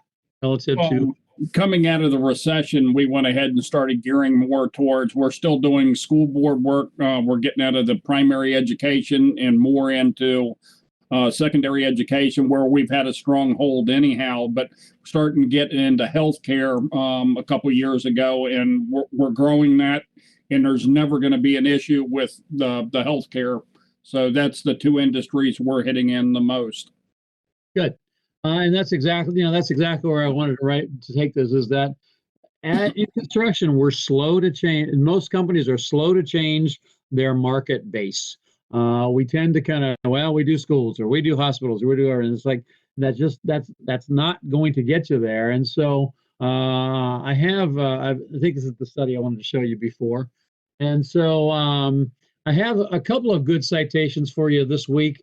about the impacts of COVID on the lessons we're learning from the recession. So I'm not going to scroll through too much. I think everybody here would benefit from reading these articles and looking at the data. The Brookings Institute, of course, is a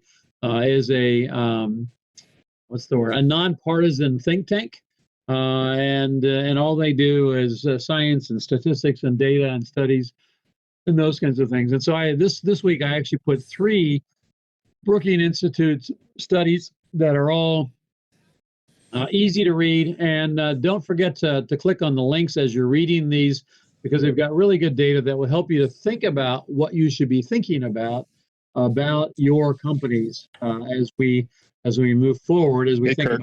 about. Yeah, go ahead. We can't see your screen right now, by the way. Thanks, Matt. I appreciate that. I should have. You're right. I didn't flip it. Thank you for letting me know. So you get the bourbon because I did stock up on bourbon when I went out. Good deal. I bought seven bottles of Woodford, 2 bottles of Black Label, a couple of cases of wine, and I can't count how many cases of beer. So I'm good for another week. Your COVID supplies. I have COVID. My wife was worried about stupid shit like food. It's like, no, we're gonna make sure we have alcohol. But sorry. Yeah. So I've gotten this week's packet 3 different Brookings Institute case studies, if you will, and so I'm going to encourage you to look at these. I'm going to now click on another one. So I'm going to leave that screen up where it is.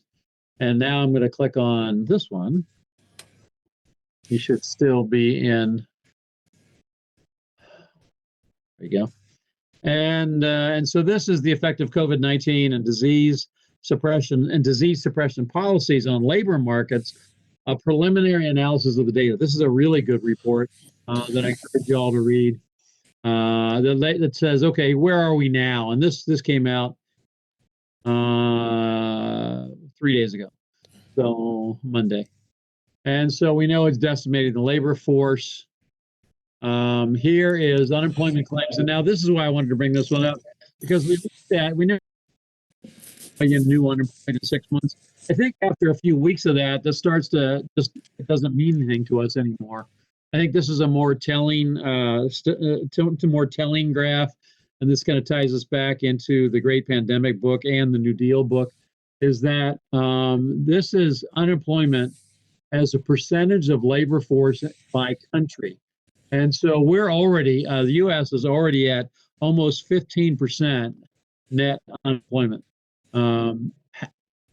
How does just your, and I suspect most of you didn't know that. What's your gut reaction to 15% unemployment? Fivefold. It's unprecedented. Say again? It's about fivefold, current rate, which is just insane. I mean, we were, grasp just as a figure. Yeah, full employment in the United States is 3.something, 3.6%, 3.7% is considered full employment in the country. We're now almost 5 times that, and then Brookings also did a comparative analysis of other countries, and so Ireland is the next highest, about 11.4. Canada is just under 10. The UK is about 4. This is dramatic. And the projection is that this number could go as high as 30. And I talked about that, I think, 3 or 4 weeks ago, is that the chairman of the Federal Reserve of St. Louis predicts that by quarter 3, this is going to go to 30. Now, again, this isn't about you having plenty of people to hire. I need you to think at a different level. Why does this matter? Why does 15 to 30% unemployment matter? Whole bunch of new candidates to hire. Yeah, so we know that, and that's I guess that's the good news, but I think that pales in comparison to the bad news. What's the bad news? 70% supporting 100%. So on the social side, I agree with that, absolutely. But I think there's an even more urgent I would say short term, it's actually long term, but immediate impact that will continue over a long time? What's the immediate impact that then will continue over a long time? The deficit. Yes, and I think that's a generational thing. What else? Is it just that there's no work being done, nothing's happening, everybody's at home not doing anything? Right. Well, if there's no money, if people aren't working, they're not going to be spending. One of the things that our system, that capitalism, depends on is what? The flow of money. Our whole society post World War II, truly post World War II, and post 1929, our whole society runs on a consumer consumption. You all agree with that? Yeah. Hey, our whole society runs on consumer-based consumption. Now, do you think that's good or bad is a different discussion for a different day. But the bottom line is a economic system that is built on consumer consumption. If you have 30% unemployment instead of 5% or 3% unemployment, there is no way around this but a massive contraction. And that's not doom and gloom. It's about what do you need to be planning. And so I'll just ask that question. Forget about yourself right now. I'm talking about your businesses. What do you need to be planning?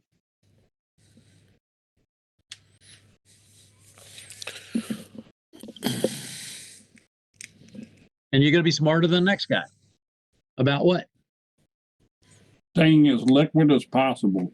All right. So absolutely, as a company and as an individual, being as liquid as possible. And then you got to be the one who figures out where the money's going to go, right? Because we're going to have a much smaller money supply.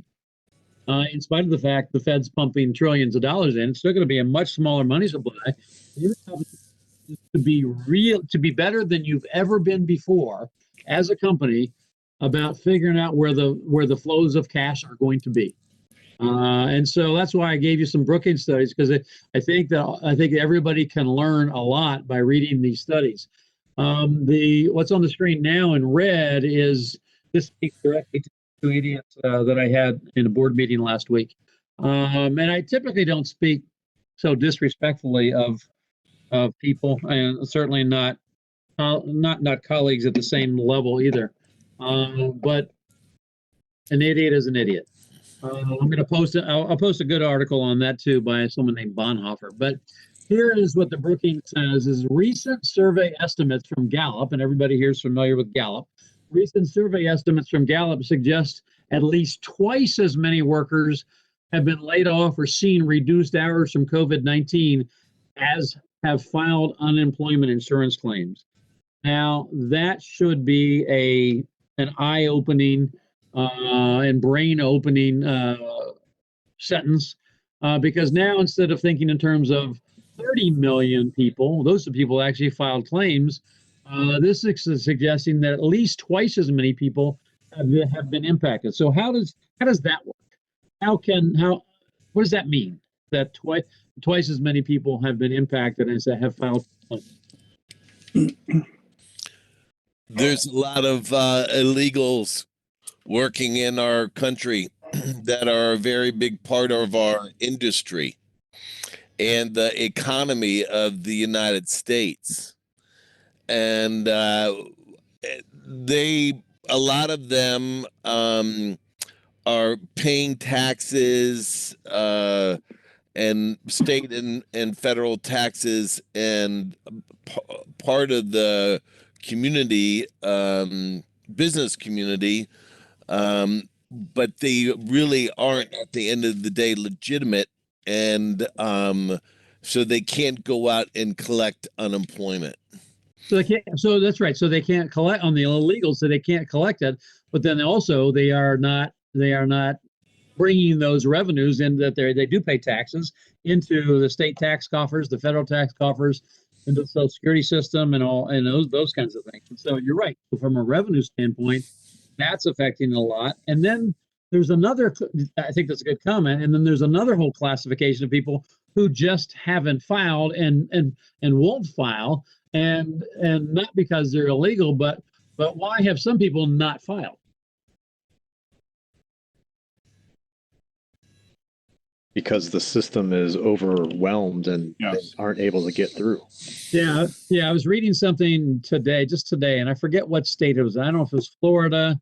It easily could have been Florida, but I don't think it was for some reason. But they got online to file because everything's done online, and then they had a question. And so if you're online and you have a question, and there's always a call line you can call, and all of us have experienced this in some fashion. And they called, and what number do they think they were? Well over 1,000.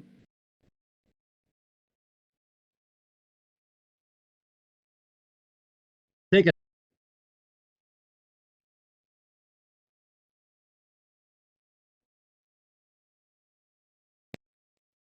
I'm hearing no one, so maybe you're not hearing me. We lost you for a little bit there, Kirk. All right, so are we back now? Yes. Can you hear me? So somebody take a number. Give me just a wild number. I think we heard someone say 1,000 earlier. Yeah. Okay, yeah, I didn't hear because my must have dropped down. So 88,000. They were 88,000 person in line. And so I'm pretty sure that nobody on this call, if you were 88,000 in line, I'm pretty sure none of us would stay online till the other 87,999 people got through. And so, the systems are overwhelmed. And then you have another classification of people who have been, whether they've been encouraged or not by their company, have been told that, hey, this is going to be a very short thing. We're going to bring you back and those kinds of things. So on the screen here, the Brookings Institute goes on to say, the displacement rate should be regarded as a low-end estimate of the true disruption facing workers for several reasons. Not everyone who's laid off or sees a reduction in hours applies for benefits. And so that's a lot of people have had reduced hours, particularly if they believe that their situation is short-term. In recent years, roughly 40% of unemployed workers actually received a benefit in the United States, though the figure is closer to 70 for those who meet eligibility standards. So there is always a fair amount of underfiling and underreporting that's going on. And so the net result is a lot more people have been impacted by this than even the dire numbers show. So I'm going to go ahead and pull off of that and go back to the PowerPoint. So Kirk, what do you think is I'm not sure if I'm phrasing this the right way, but the sustainability, or how long do you think, or are they predicting that it's going to ride at 30% or 15%, or what's the turnaround, I guess? Yeah. So that's a really good question. The problem, what all of the think tanks, the think tanks and the consultants and the accountants and the Fed are talking about is they think it's going to be a really long tail. And so what that means is that we're at 15 already. Projections are it could hit 30 by this summer, and that instead of when we talk about recessions, we typically talk about the shape of the curve, and so they think the shape of the curve is going to be an L-shaped curve, which is the worst possible scenario because the L-shaped curve means it has a really long tail. And so the projections are double-digit unemployment well into 2021. And so that's a revenue issue, right? That's a tremendous revenue issue. That means all of your states, all of your municipalities, the federal government are going to be revenue hungry. The only one of those that can print money is the federal government, and not the states or municipalities. And so state government is going to be smacked. I posted something a few days ago warning teachers, public education teachers, and other public servants, including really all public employees, be on the lookout because pay cuts are coming. Most assuredly, pay cuts are coming. And well, tell me how you feel, not politically. Be an analyst, being economically driven, and being a manager. If you were analyzing a situation where you had massive, let's say 20% pay cuts to all public employees in your state, what do you think the outcome of that would be? Slower service than we already experienced. Yeah, slower service or no service, right? You'd be closing down branches of DMVs and those kinds of things. What else? Think historically now. Not hysterically, but historically.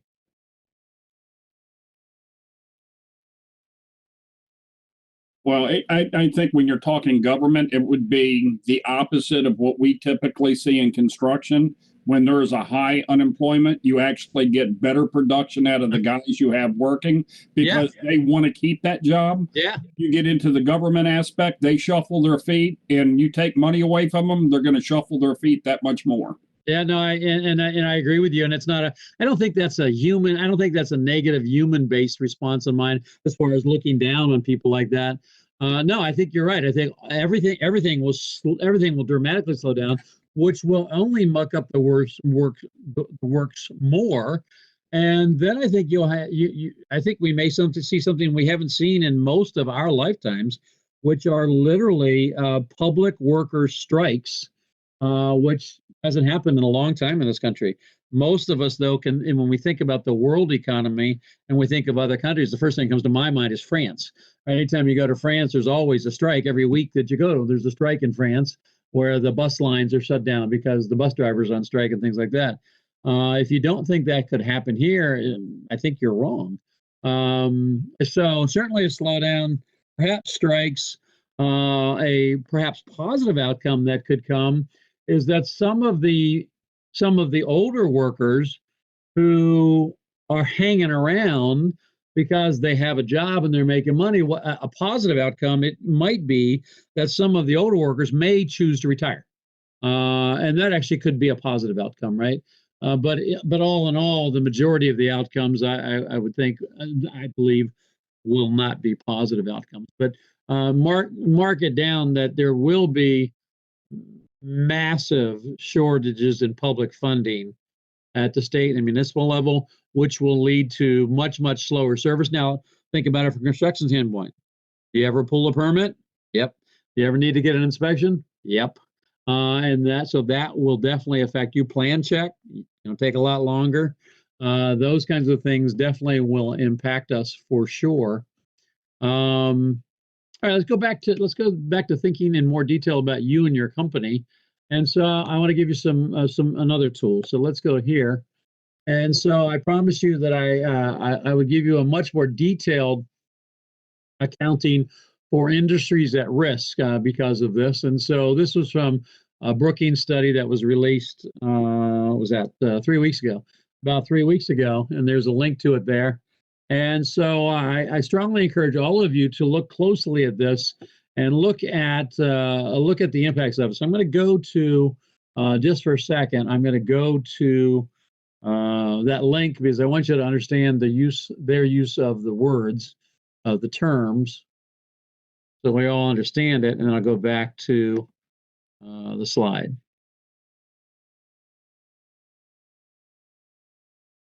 All right, so this is the third Brookings Institute study that I'm showing you tonight, and so these are questions for you to ask yourself in your company, and also then your local government, whatever. So, what's the scale of the problem? All right, and so does it affect you and your business? What's the scale of federal relief? And so, how is federal relief going to help these businesses?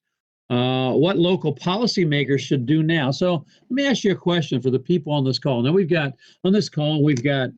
a third of the people on the call are actually business owners, and then the rest of the people are more people working in companies. What do you, as business owners or managers in your company, what do you have to do with policy at the state and local, or I'll say state and local level? Forget about federal right now. What do you have to do with policy? We have to try and advocate on our behalf. Absolutely. This is Kirk Alter PHCC program, and PHCC has a lobbyist, And so we need to be advocating. Now it tends to be a federal lobbyist, but your local chapters have lobbyists as well. And so we need to be informed business people and need to be lobbying at the State House for things that will help you and your businesses. And so what's the scale? What's the scale of federal relief? And so then in this article, it talks about those things. And then it has it has one table, which I've cut into 3 pieces. And so we have industry codes that designate each industry in the United States, and you can see this list here. I'll blow it up a little bit. So let me go down here, and maybe I'll blow it up, or maybe I won't. So and so we've got different types, and so you go very top, and so the NAICS code for 441 is motor vehicle and parts dealers, and the risk level to this industry is immediate. And so you can see this is organized by risk level, and so all of those in that darker brown level, those industries are at immediate risk in that, so they're at risk right now. And by risk, they're talking about company failures, which then would translate to you looking at, should I be doing business with this industry sector? So motor vehicle parts, furniture, home furnishing, skipping down, gas stations, miscellaneous retailers, air transportation, water transportation, scenic and sightseeing, performing arts, etc. Then you go down here and get into construction of buildings. And so what is the risk level? The risk level is near term. And so as we've talked about for this entire class series, many of you have articulated, hey, we're not seeing any impact. We're considered an essential business and everybody's at work. And so this is the phase that most of you are going through. And that's been good for your business because you've been able to generate revenue. What is when this says code 236 construction of buildings, it has a near-term risk. What do you think that means? What's that telling you? Once our projects are over, we might not have some new projects to pick up. Yeah, that's exactly what it's telling you. Is it's telling you that, okay, it's great that you're creating revenue now, but now we're not looking in the long term. We're looking in the near term. Is by looking long term, we will also have long term effects. But this is coming soon to a theater near you. Is near term risk of not just projects not happening, but also construction and engineering companies going out of business. So that's code 236, 237, construction of buildings, heavy and civil engineering construction, and then 238 is specialty trade contractors. So right there in the middle, in fact, if you look at this, and I'll show you the data in a second because I'm gonna give it to you and tell you you can use this in your business. We just made the cutoff, guys and gals, and so these darker tan here is those businesses, and these businesses are failing. The next 3 under the dark tan all apply to everybody on this call. And so that's not doom and gloom. That just is what it is. So I strongly encourage you to read the article because then it will explain to you how all of this works. And it does a really good job of looking across the country. And it goes into the scale of the federal relief. And I know I'm scrolling intentionally, so I'm not expecting to read that. And then it breaks down into the cash infusion and how it's looking to help various businesses. And this example is in Cuyahoga County in Ohio. And I know we've got some Ohioans in here. And so you can look and track that. And so this is Brookings making projections about how this cash is going to flow and how it's going to help. This figure is about the liquidity response and how they're projecting that's going to work. And you get the idea. But what I want to show you now, I'm going to stop sharing that, is I'm going to show you something and then give you a homework assignment because I know how much you love those. So let's go to this one. And so now I'm going to share that. All right. So what will be on Dropbox for you is this is the data that the Brookings Institute used to create that table. And I'm going to show you here real quickly how you can use this to think strategically about your business as we move forward to the thriving part, is about you really critically analyzing your direction. And so this data is listed, and it's sorted. Let me blow this up a little bit. First of all, can everybody see the Excel spreadsheet on the screen? Yes. Okay. Yeah. So it's sorted by the industry code over here. And so it's in the order of the code number. Everybody on the call is familiar with how to sort data on Excel, so I don't need to show you that. So the first code is 113, forest and logging. Next one we get to oil and extraction, and that would be Philip, who's always with us. 236, construction of buildings. Then you go on down and you get to 721, which is accommodation. Then what Brookings did is they took and they identified, and if you read the article, you understand how they identified. They identified the risk level by long-term risk, near-term risk, whatever. And if you wanted to, you could go and sort that again based on however you wanted to sort the data. Then it looked at the companies. And this is across the country. They looked at the companies. And so as far as forestry and logging companies in the United States that have 1 to 9 employees, there are 7,318 companies that fit that category.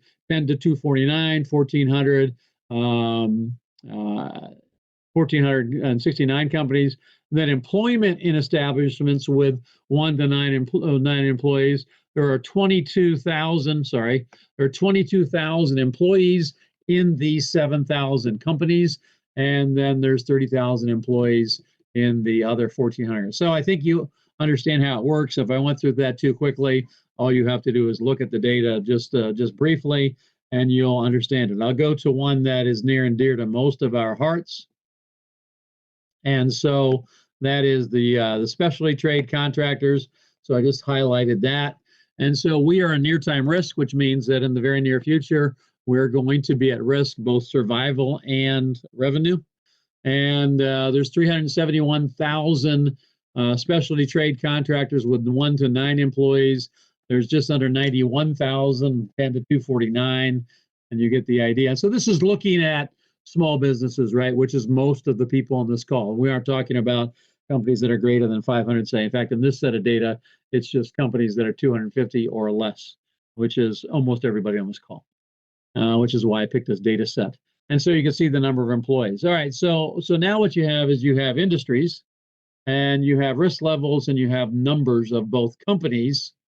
That's companies and employees. And so you all tell me, as managers in your companies, the smart people who are managers in your companies, how might you use this data?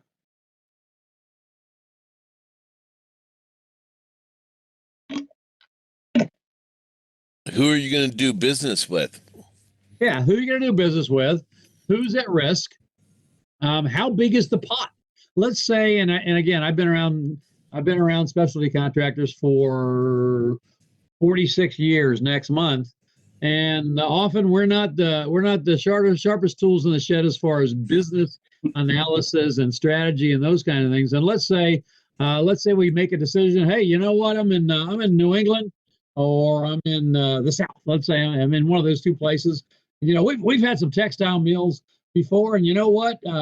Where our president's bringing manufacturing back to these United States out of China, and by golly, I've heard rumor there's going to be a textile mill. You know what? I do industrial work, process work, and I'm going to go after those. I'm going to go after that textile product mills. All right, so maybe you pick that, and so then I'd go and look at this chart and say, well, they have long-term risk, so that would be a plus, which means it's not immediate or near-term.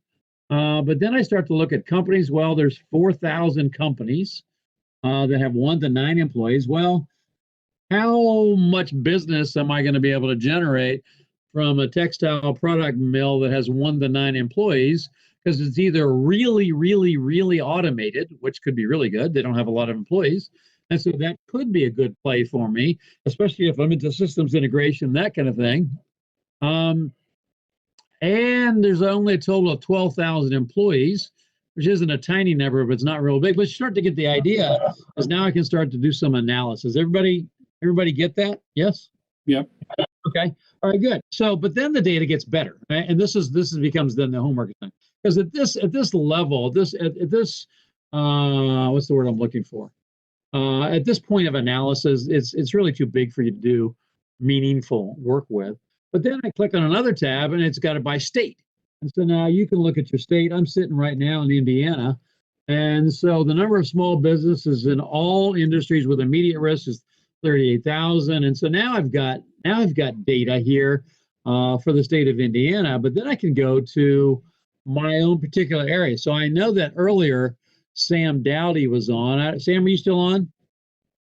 I don't know if Sam's still on, but then I can go ahead and look at the micro area for the area in which I actually work in. And so we've got, maybe it has, I'm going to go see if it's got Palm Beach, Florida. Because I think Dave, you're down there, that area, aren't you? Other coast. Oh, okay. So you're Tampa. Yes, right outside of Tampa. All right. So I bet you Tampa's in here.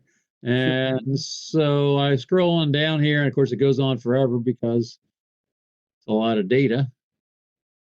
And there we go, Tampa, St. Pete. And so if I'm Dave, I can look and see, and there's my data for the metro and the micro areas. But then if I want to take it to even more granular, I can look at my county. And so we're in Tippecanoe County. I'm in Tippecanoe County, Indiana. And so if I wanted to go there, I just skipped over Indiana. Whatever, you get the idea.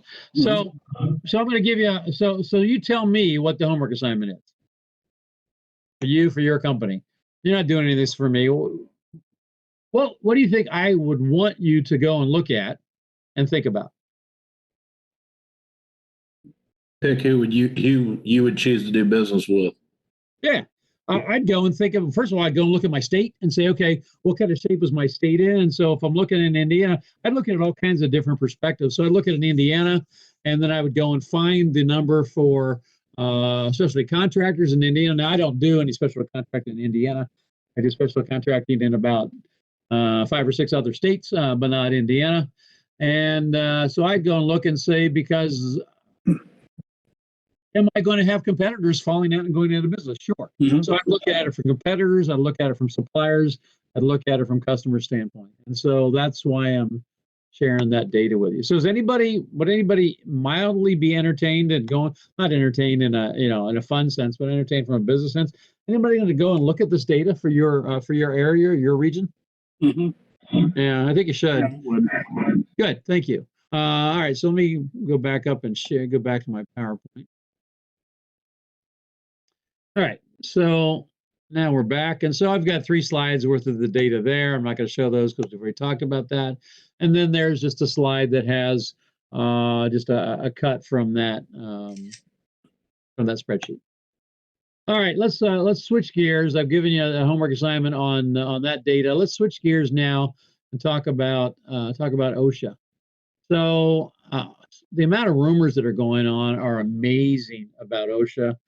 But I'm telling you, I told you last week, and I'm telling you right now, and I also told you I'd go and investigate and get you the citation. And so that's what I did.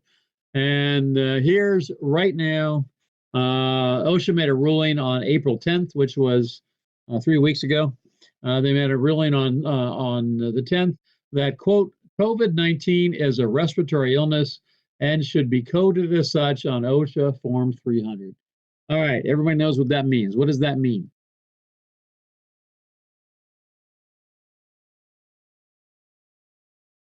What's OSHA Form 300? It's a recordable incident. It's recordable, folks. So I told you last week that OSHA considers COVID-19 a recordable, and I was pretty sure I was right. And then I went back and proved that I was right. And so it is absolutely recordable. Now the logical question to follow is, how can they prove they got it on the job, or how can they prove they got it in my company? Everybody knows the government as well as I do, I think. And until you can prove that it wasn't, if they're an employee of yours and they come down with COVID-19, more than likely it's going to be recordable. Now, I suspect that there's going to be all kinds of movement on this. Already there's all kinds of legislation being put forward, but none of it has passed yet. And legislation's happening at the state level, which doesn't affect OSHA. It affects Cal OSHA for me in California, or Indiana OSHA or whatever. But you know as well as I do, it takes a while for things to work down into the regulations. So as of this moment, it is a recordable. I think that puts you at great risk. Puts all of us at great risk. All right, let's shift now, since it's logical then to go and talk about liability and insurance and those kinds of things. And so, what do you think you know, and what have you been hearing about insurance and COVID for you and your companies? It's going up. For sure, there's no question it's going to go up. Whether it's going up rightfully because there have been claims, or as an opportunistically from the insurance companies, there's no question your rates are going to go up. What else have you heard, though? Because there are other interesting things happening. Are you talking about health insurance or like general liability, or? Yeah, I'm talking more about liability right now. So we've seen that, like we've stayed pretty close in contact with our insurance company, Holmes Murphy, our broker, and they've had some interesting takes on it where they've submitted claims for business interruption. Yeah. And the insurance companies have pushed back on that and said, you don't really have a claim, you've got to have physical damage. So it's got to be physical property damage. So they've been pushing back on that a little bit, and then going back on a workman's comp claim for people getting sick on site is the insurance companies have been pushing back on that as well. Yeah. So yes, and so I think that's a good summary, Tyler, of what's happening now. Insurance companies, of course, you have a huge lobby. I think they're the second largest lobby in the country, but they've got a huge lobby. So they are actively lobbying Congress in a couple of different areas relative to insurance. So one is they are actively lobbying Congress for money to cover claims because they know they're going to end up paying workman's comp claim. At the very least, the best example of that is with healthcare professionals. Since it's a recordable, it is therefore the employees will be able to claim it under workman's comp, and so then the insurance companies are going to have to pay unless the law gets changed. And so the insurance companies have a huge liability on this, and so they've already gone to Congress and are trying to get literally boatloads of money to cover that. I suspect they will get some of that.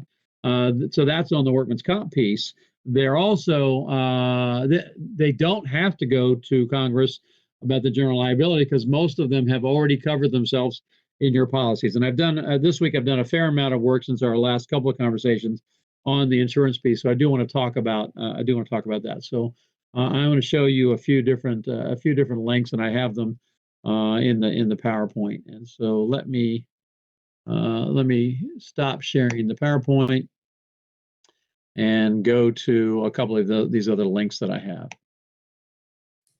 So this is from a source that's a very conservative source. The Bulwark is not one of the sites I typically go to, but for my go-to information. But nonetheless, this was a pretty good article. So, and the article is entitled, as you can see, Congress needs to solve the COVID-19 liability program, simply making businesses immune to lawsuits risk infecting the rest of us. And so, that got my attention. And so, what's happening in a nutshell is, if you go and look at most of your policies, most of your general liability policies, and if you look at builders risk policies, what I learned a lot about over this last week was because of SARS in 2003. So that was a long time ago, right? So because of SARS in 2003, most insurance companies already have written language into their general liability policies that do not allow builders risk to cover for pandemics. And so the insurance company appears to be off the hook on those. Now, that doesn't mean there aren't going to be claims and lawsuits and legislation about that. And so that's really what this article is talking about. And so this is so businesses and insurance companies are worried about the risk, and so they're lobbying for liability shields, new laws to free them from any legal responsibility for COVID-19 infections that their businesses might help to cause. And that's pretty important language. And so none of us know how this is going to play out in the legislatures. But I do want to ask a question of y'all. How do y'all feel about this? And so because I have mixed feelings about this. On one hand, I have a risk management company owner's set of feelings about this, but I also have a different set of feeling about this as a citizen, and also yet again a different one about just as a worker. So how do y'all feel about possible legislation to let, one, the insurance company out of liability, but then two, perhaps your company or any company out of liability? How do y'all feel about this?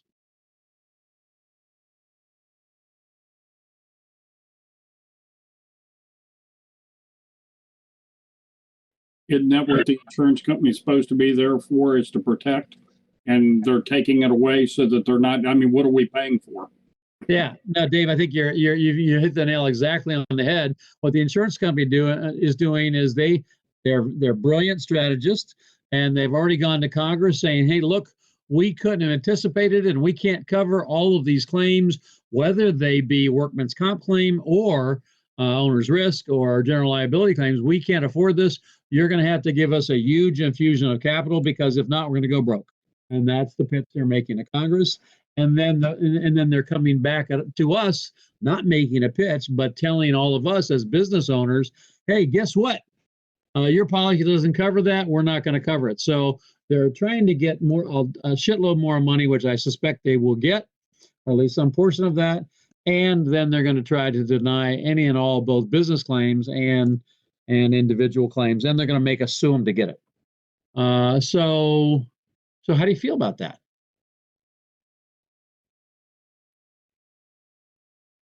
And I'm asking it for a reason. I do care about your feelings because I'm Mr. Empathy. You know, I'm Mr. Wonderful from Shark Tank. But I really don't give a shit about that. But why am I asking the question?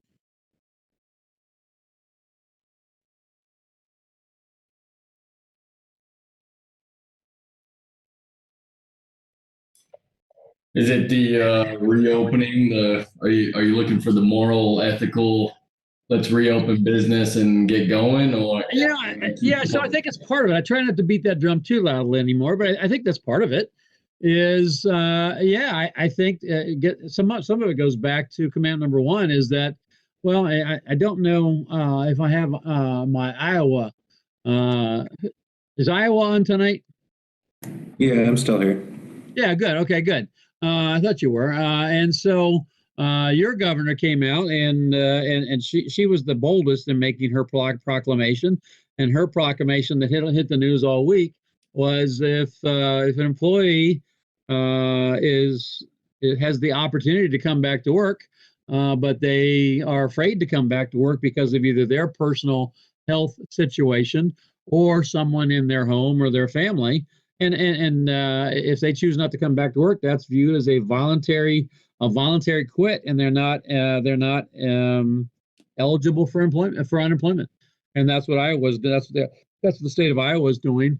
And so I don't want to get political here, but to use Tyler's word, and so I'm not going to ask anybody's opinion. I'll just give you mine. I have some moral and ethical issues with that.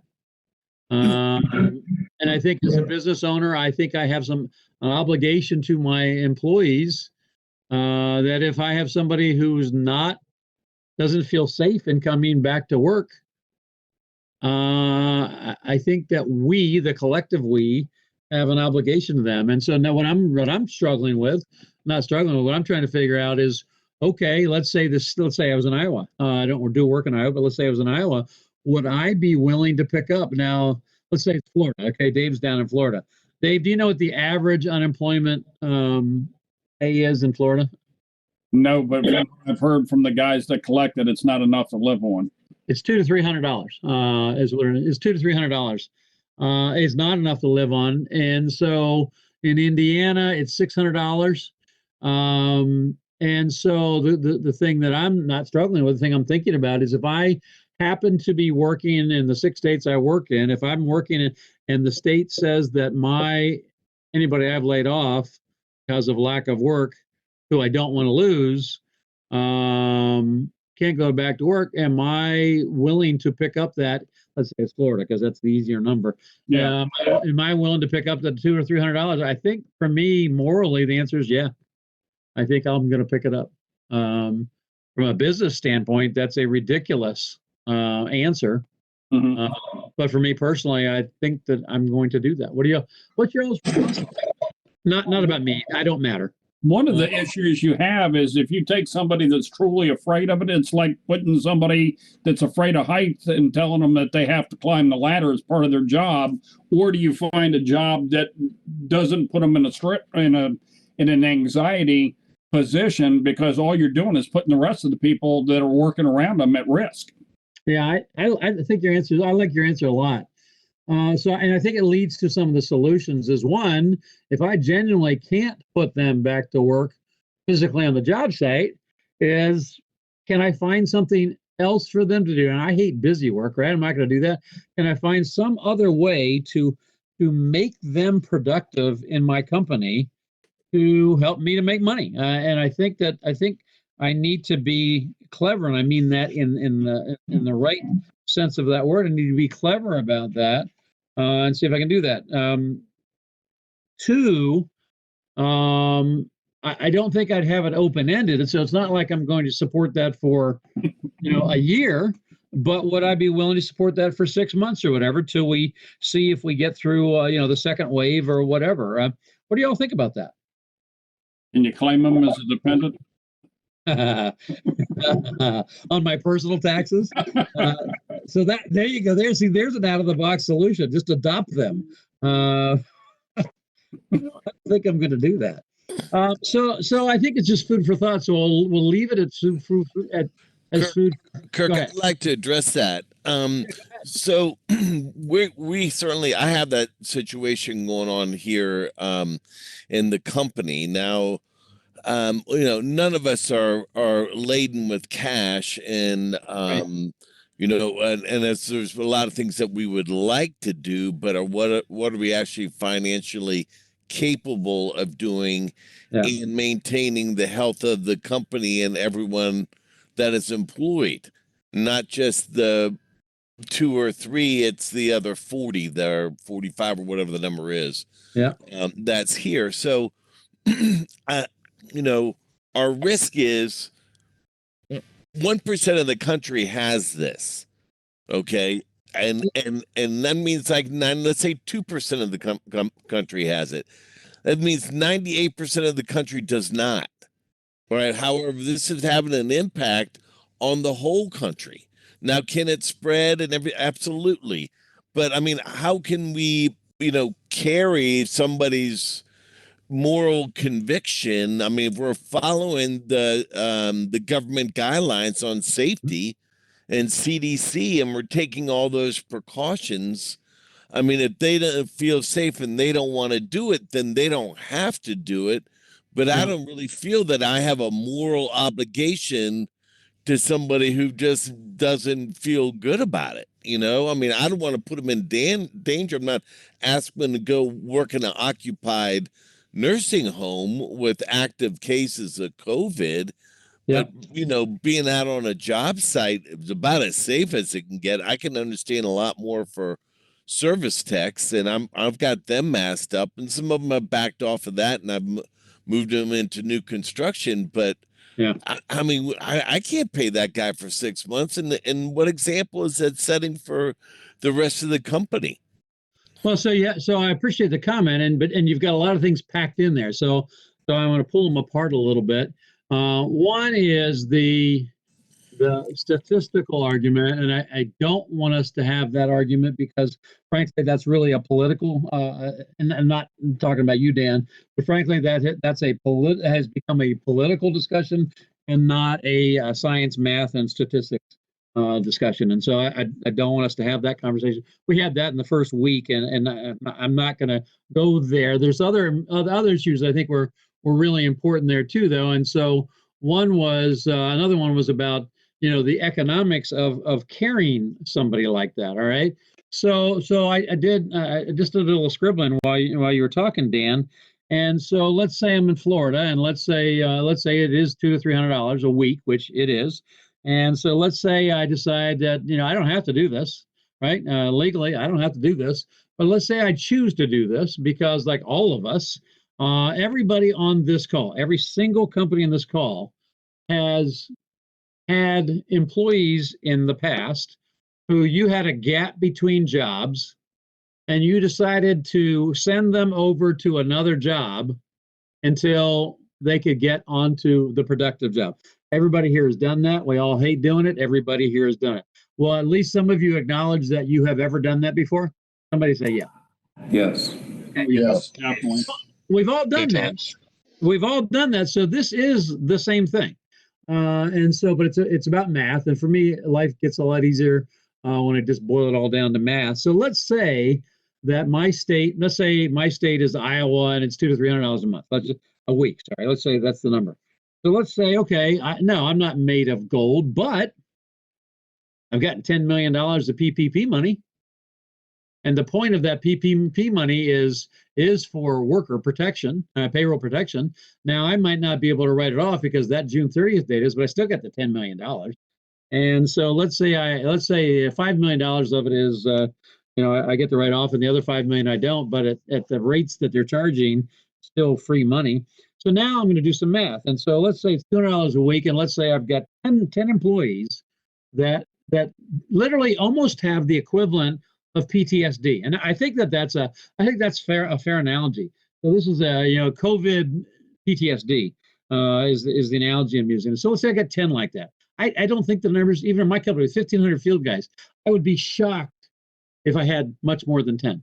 But let's say I had 10 of them, and I said, okay, I can't pay you California unemployment, but I can pay you $200 a week until we get through this wave. And let's say the next wave is 6 months out. I'm just spitballing here. So $200 a week times 10 guys is $2,000 a week times 26 weeks is $52,000. Suddenly, it seems eminently doable. If I have $10 million of PPP money for just one of my companies, I could do 100 guys like that, and that'd only be $520,000, which is half of a tenth, right? So it's a 20th of the loan that I got from the government.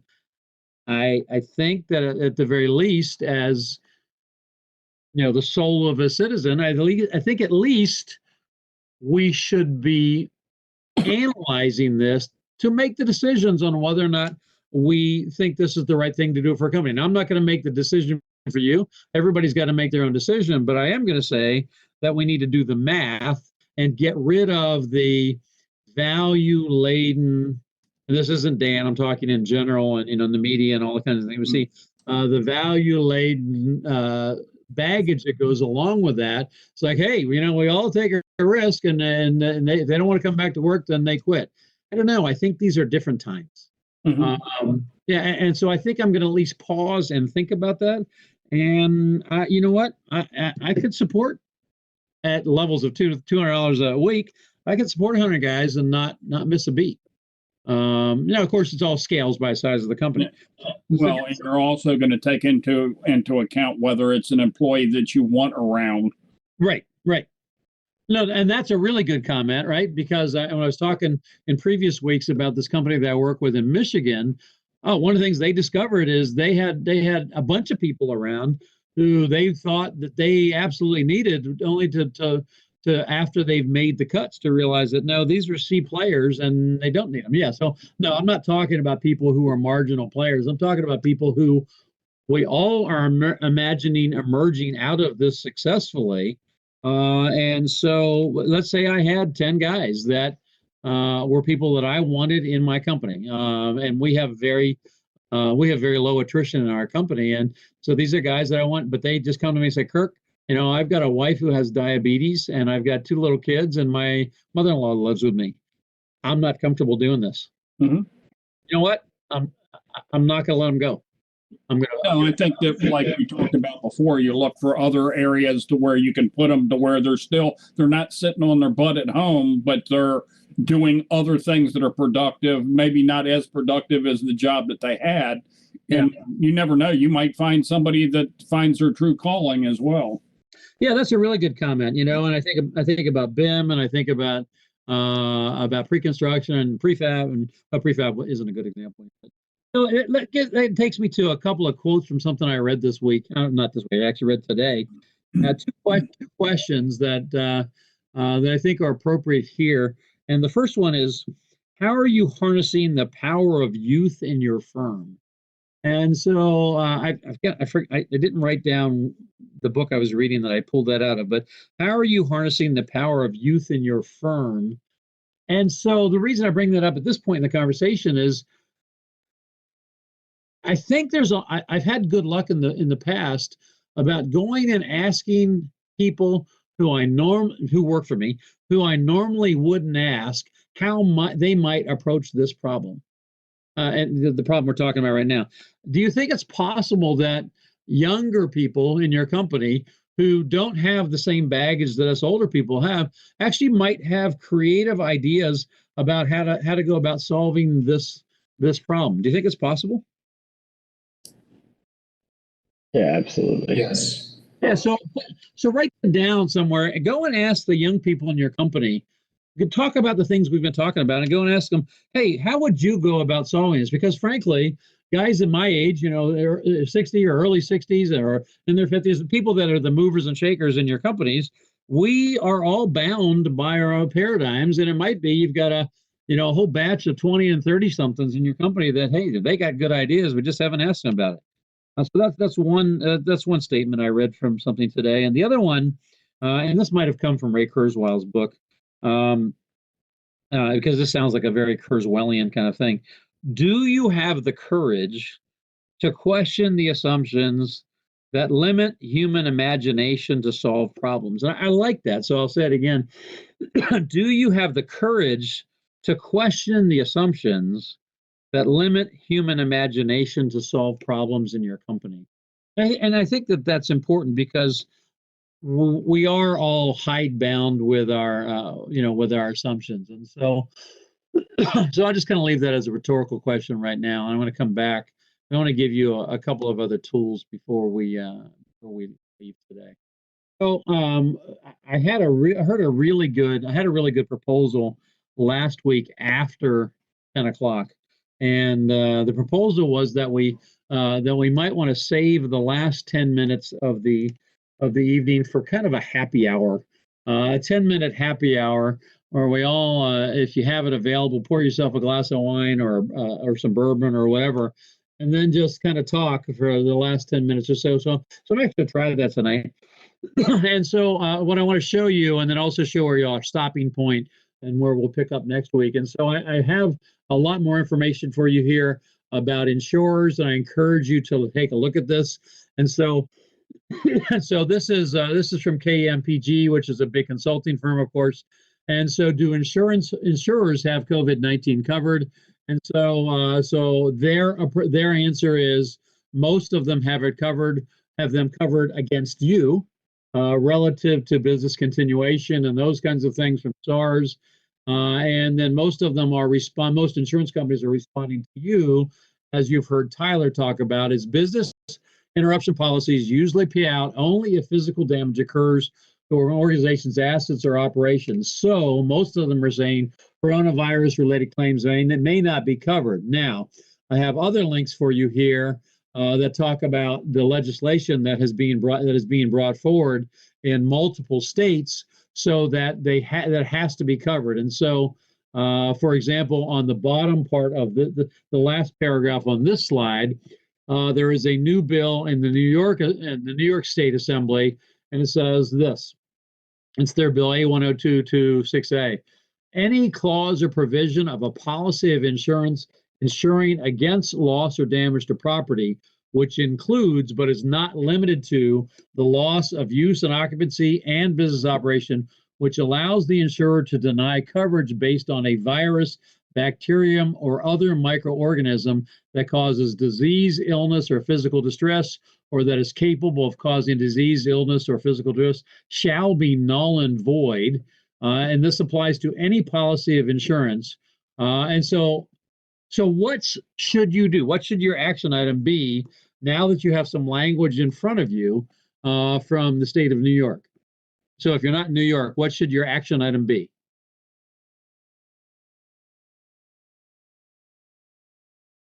Somebody make something up. It's getting close. You'd assume that's going to be similar to what your state would implement. Yeah, go to your based on that. Yeah, go to your local PHCC chapter or ABC chapter or whatever industry association you belong to. Go to your chapter. Go to John Zink at National. Get John. Who is your lobbyist? It's Mark Valentini. All right, so go to Mark Valentini and give him this language and say, hey, we want this language before the U.S. Congress. And then if you're in Florida like Dave is, we want this language in Florida. If you're Tyler in Colorado, we want this language in state in the state legislation. This is absolutely to your advantage. Don't reinvent the wheel. Take the language, go to your legislature. This is to your advantage as a company to get this kind of legislation. All right, I've got a whole bunch of other links for you here on insurance for you to take a look at. Many of you use Federated. Federated is the largest insurer of contractors in the United States. And so I won't click on it, but take a guess at what the Federated website says about business insurance in the time of COVID. They're actually giving a discount or forgiveness for a short period of time, I just saw. They must have just changed this because on this site, which I just sourced today, they're giving the same line that Tyler said and that I said earlier, which is their company policy is that they are not covering COVID business interruption for business interruptions. Yeah, I'm not saying that they're going to cover it. What I'm saying is on your premiums that they're doing something to adjust your premiums, knowing that this is a tight financial time for other people. That's good. I haven't heard that. That's good. Can you send me a link to that? Because I'm glad you told me that. And then I'll put the link up here. Yeah, I'll try and find it.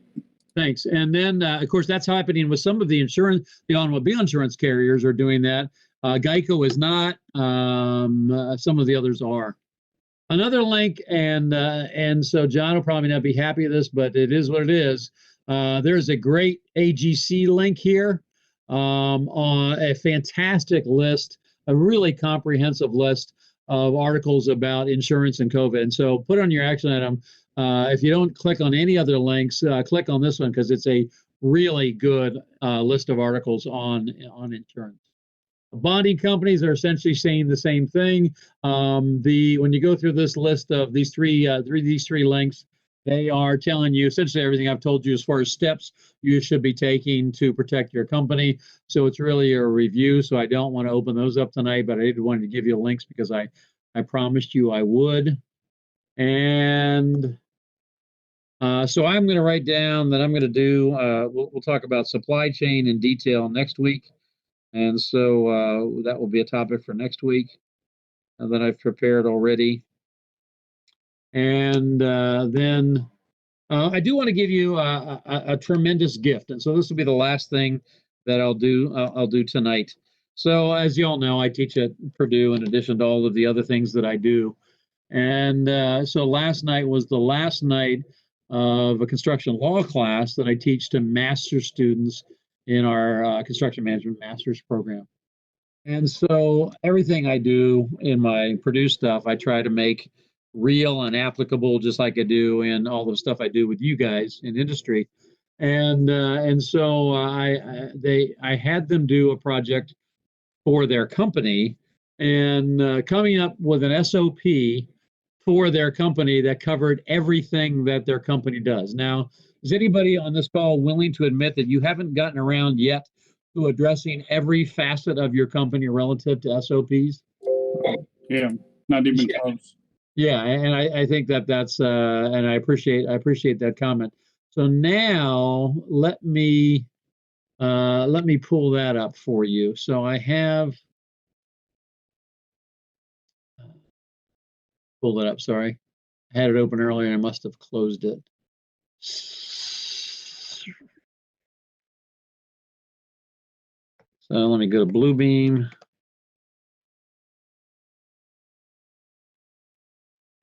And I'm going to go here. All right. So that's opening, and now I'm going to share that. So what, and I think some of them are still on this call.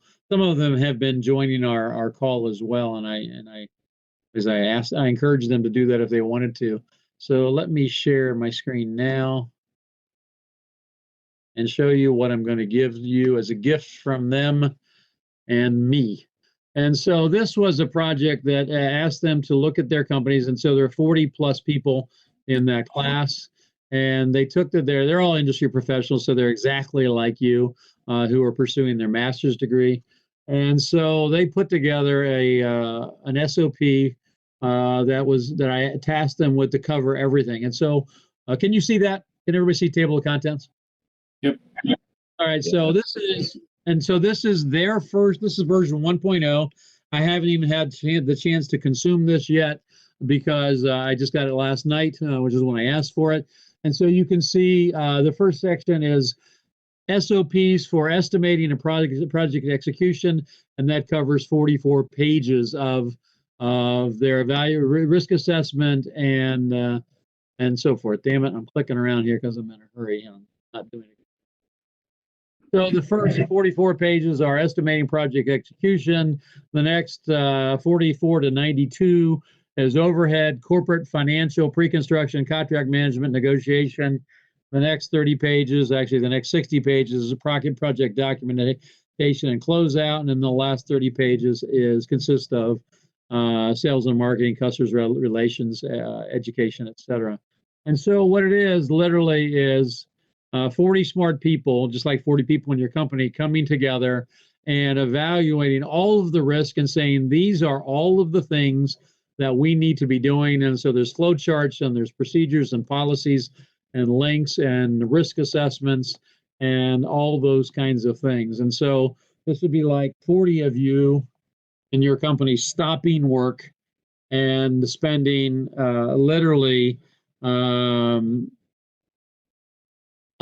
completely devoted 30, 40 hours of work times 40 people on putting this together. So do any of you, do you think you might look at this? Yeah, I'd like to take a look at it. Yes, definitely. Yeah, absolutely. Good. I think you should, and I think anybody who wasn't in the class who's on the call, which is most of you, you owe all of them a shot of bourbon. And since you don't know them and they're not around, you can buy me another shot of bourbon, and I'm happy to consume it and think well of them. And then I think they've done such a good job. I think I'm going to try to actually get a book out that uses this as its foundation, and get a book out for the whole industry on how to change how to approach addressing all of your policies and procedures as a result of this. So I think that's a huge gift from that class to me and to you. So let's all say thank you to them. Thank you. Thank you. Kurt, right, so, I sent you that link for Federated. Say again? Oh, you did send it. Good. Yeah. Great. Thank you. All right. Give me one.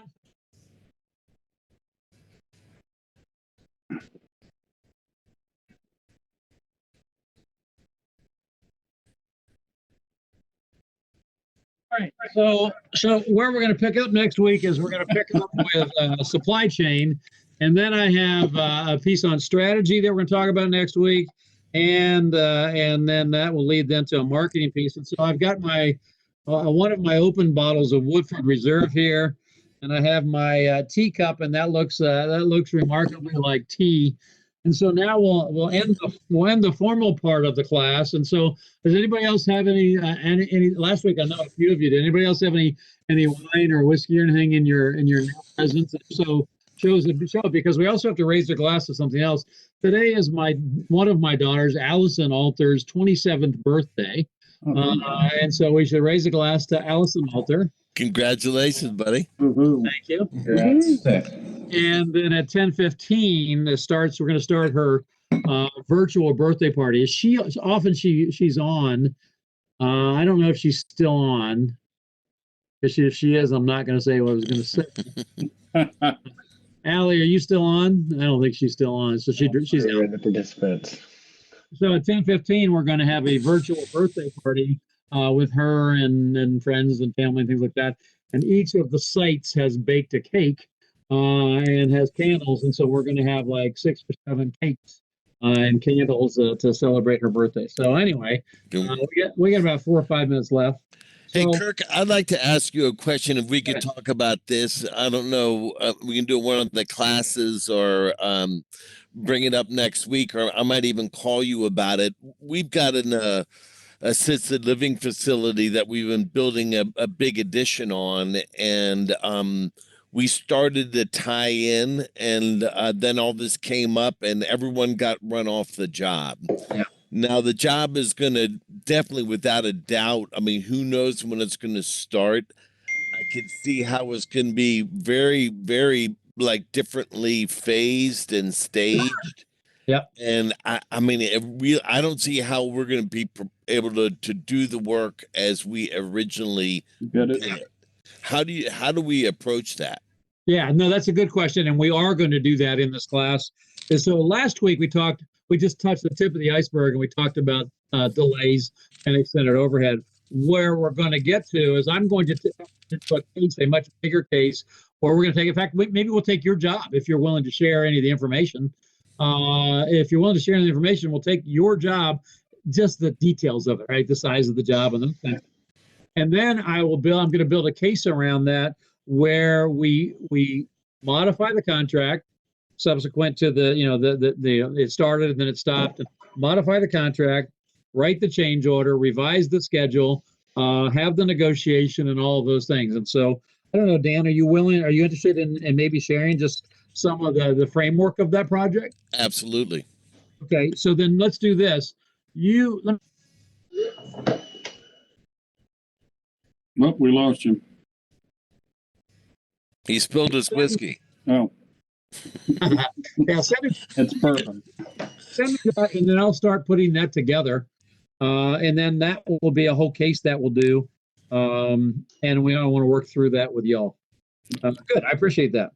Great, thank you. Yeah, we have something similar to where we started something on a hospital, and we finished the first phase, and they put it on hold, and it's a month and a half later, and they think that they're just going to drop it right back out there, like everybody has their people just waiting on them. That everybody's picked up more work or let go of people or whatever they had to do to get through that new hole in the schedule. Yeah. So do this. Send that to me if you don't mind. Send that to me as well. Yep. And so I'll use both of those, and I'll probably mash them up a little bit. That's everybody's gonna be facing this, and so we'll do a case on that then you'll be able to use as a template. Yeah. For other jobs. All right. What other questions and comments do y'all have for tonight before I go off to my birthday party? Does any of this work? Anything worth talking about tonight? There you go, Mark. All of it. Good. I'm glad you guys are still coming. I hope you keep coming. Invite your friends. New people are welcome always. So, comments?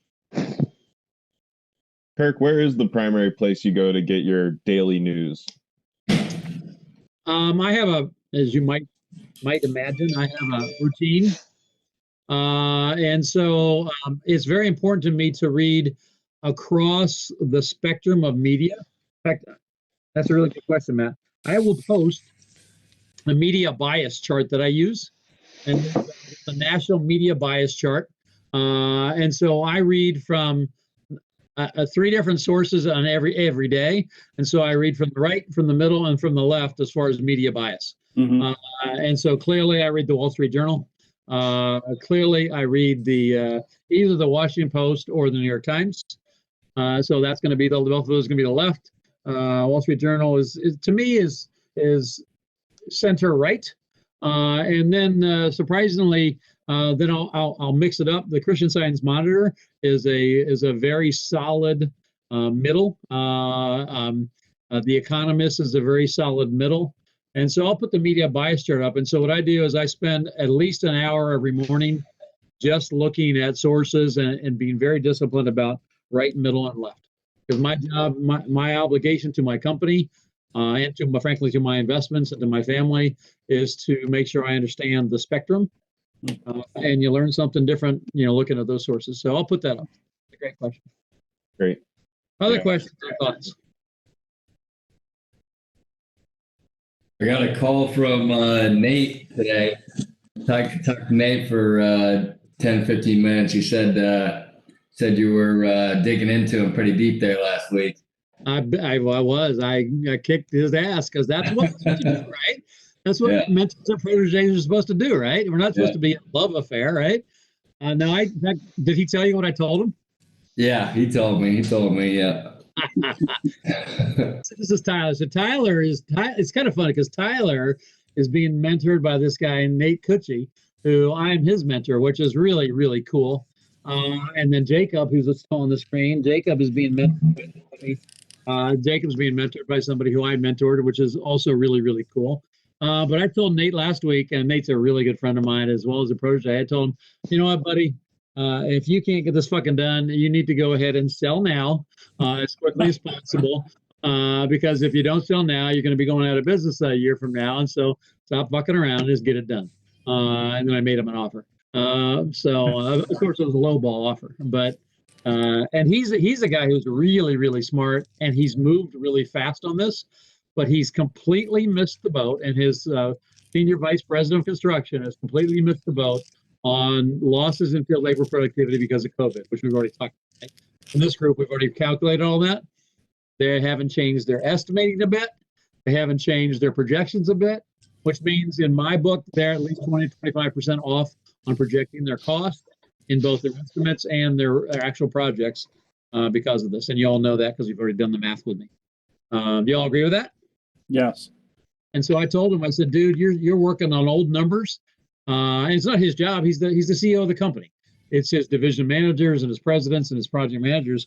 And they're in la land on this productivity thing. And I said, Nate, if you don't get your senior vice president to get this fixed, you just go ahead and sell your business. Because frankly, I care more about he and his family than I do his company, right? I mean, he's my protege and not the company, right? So, and did he tell you that I told him that? Yeah, we talked about it. He said you were challenging him pretty hard. Well, we all should be challenged pretty hard, right? Yep. Yeah, good. All right, what about the rest of you? Anything? I got about 9 minutes till my birthday party. Anything else? All right, well, I don't hear anything else, so I'll bid you all good night. Yep, have a great one. If you have anything, you know how to reach me, just reach out to me. And I thank all of you again for coming. If you haven't already gone to LinkedIn and YouTube, please do that. And next week. Thank you. Thank you, Kirk. I'll talk to you later, buddy. There you go, man. Everyone. Thank you, everyone. Next time, bring a glass and some bourbon, everybody. I will. See you, Kirk.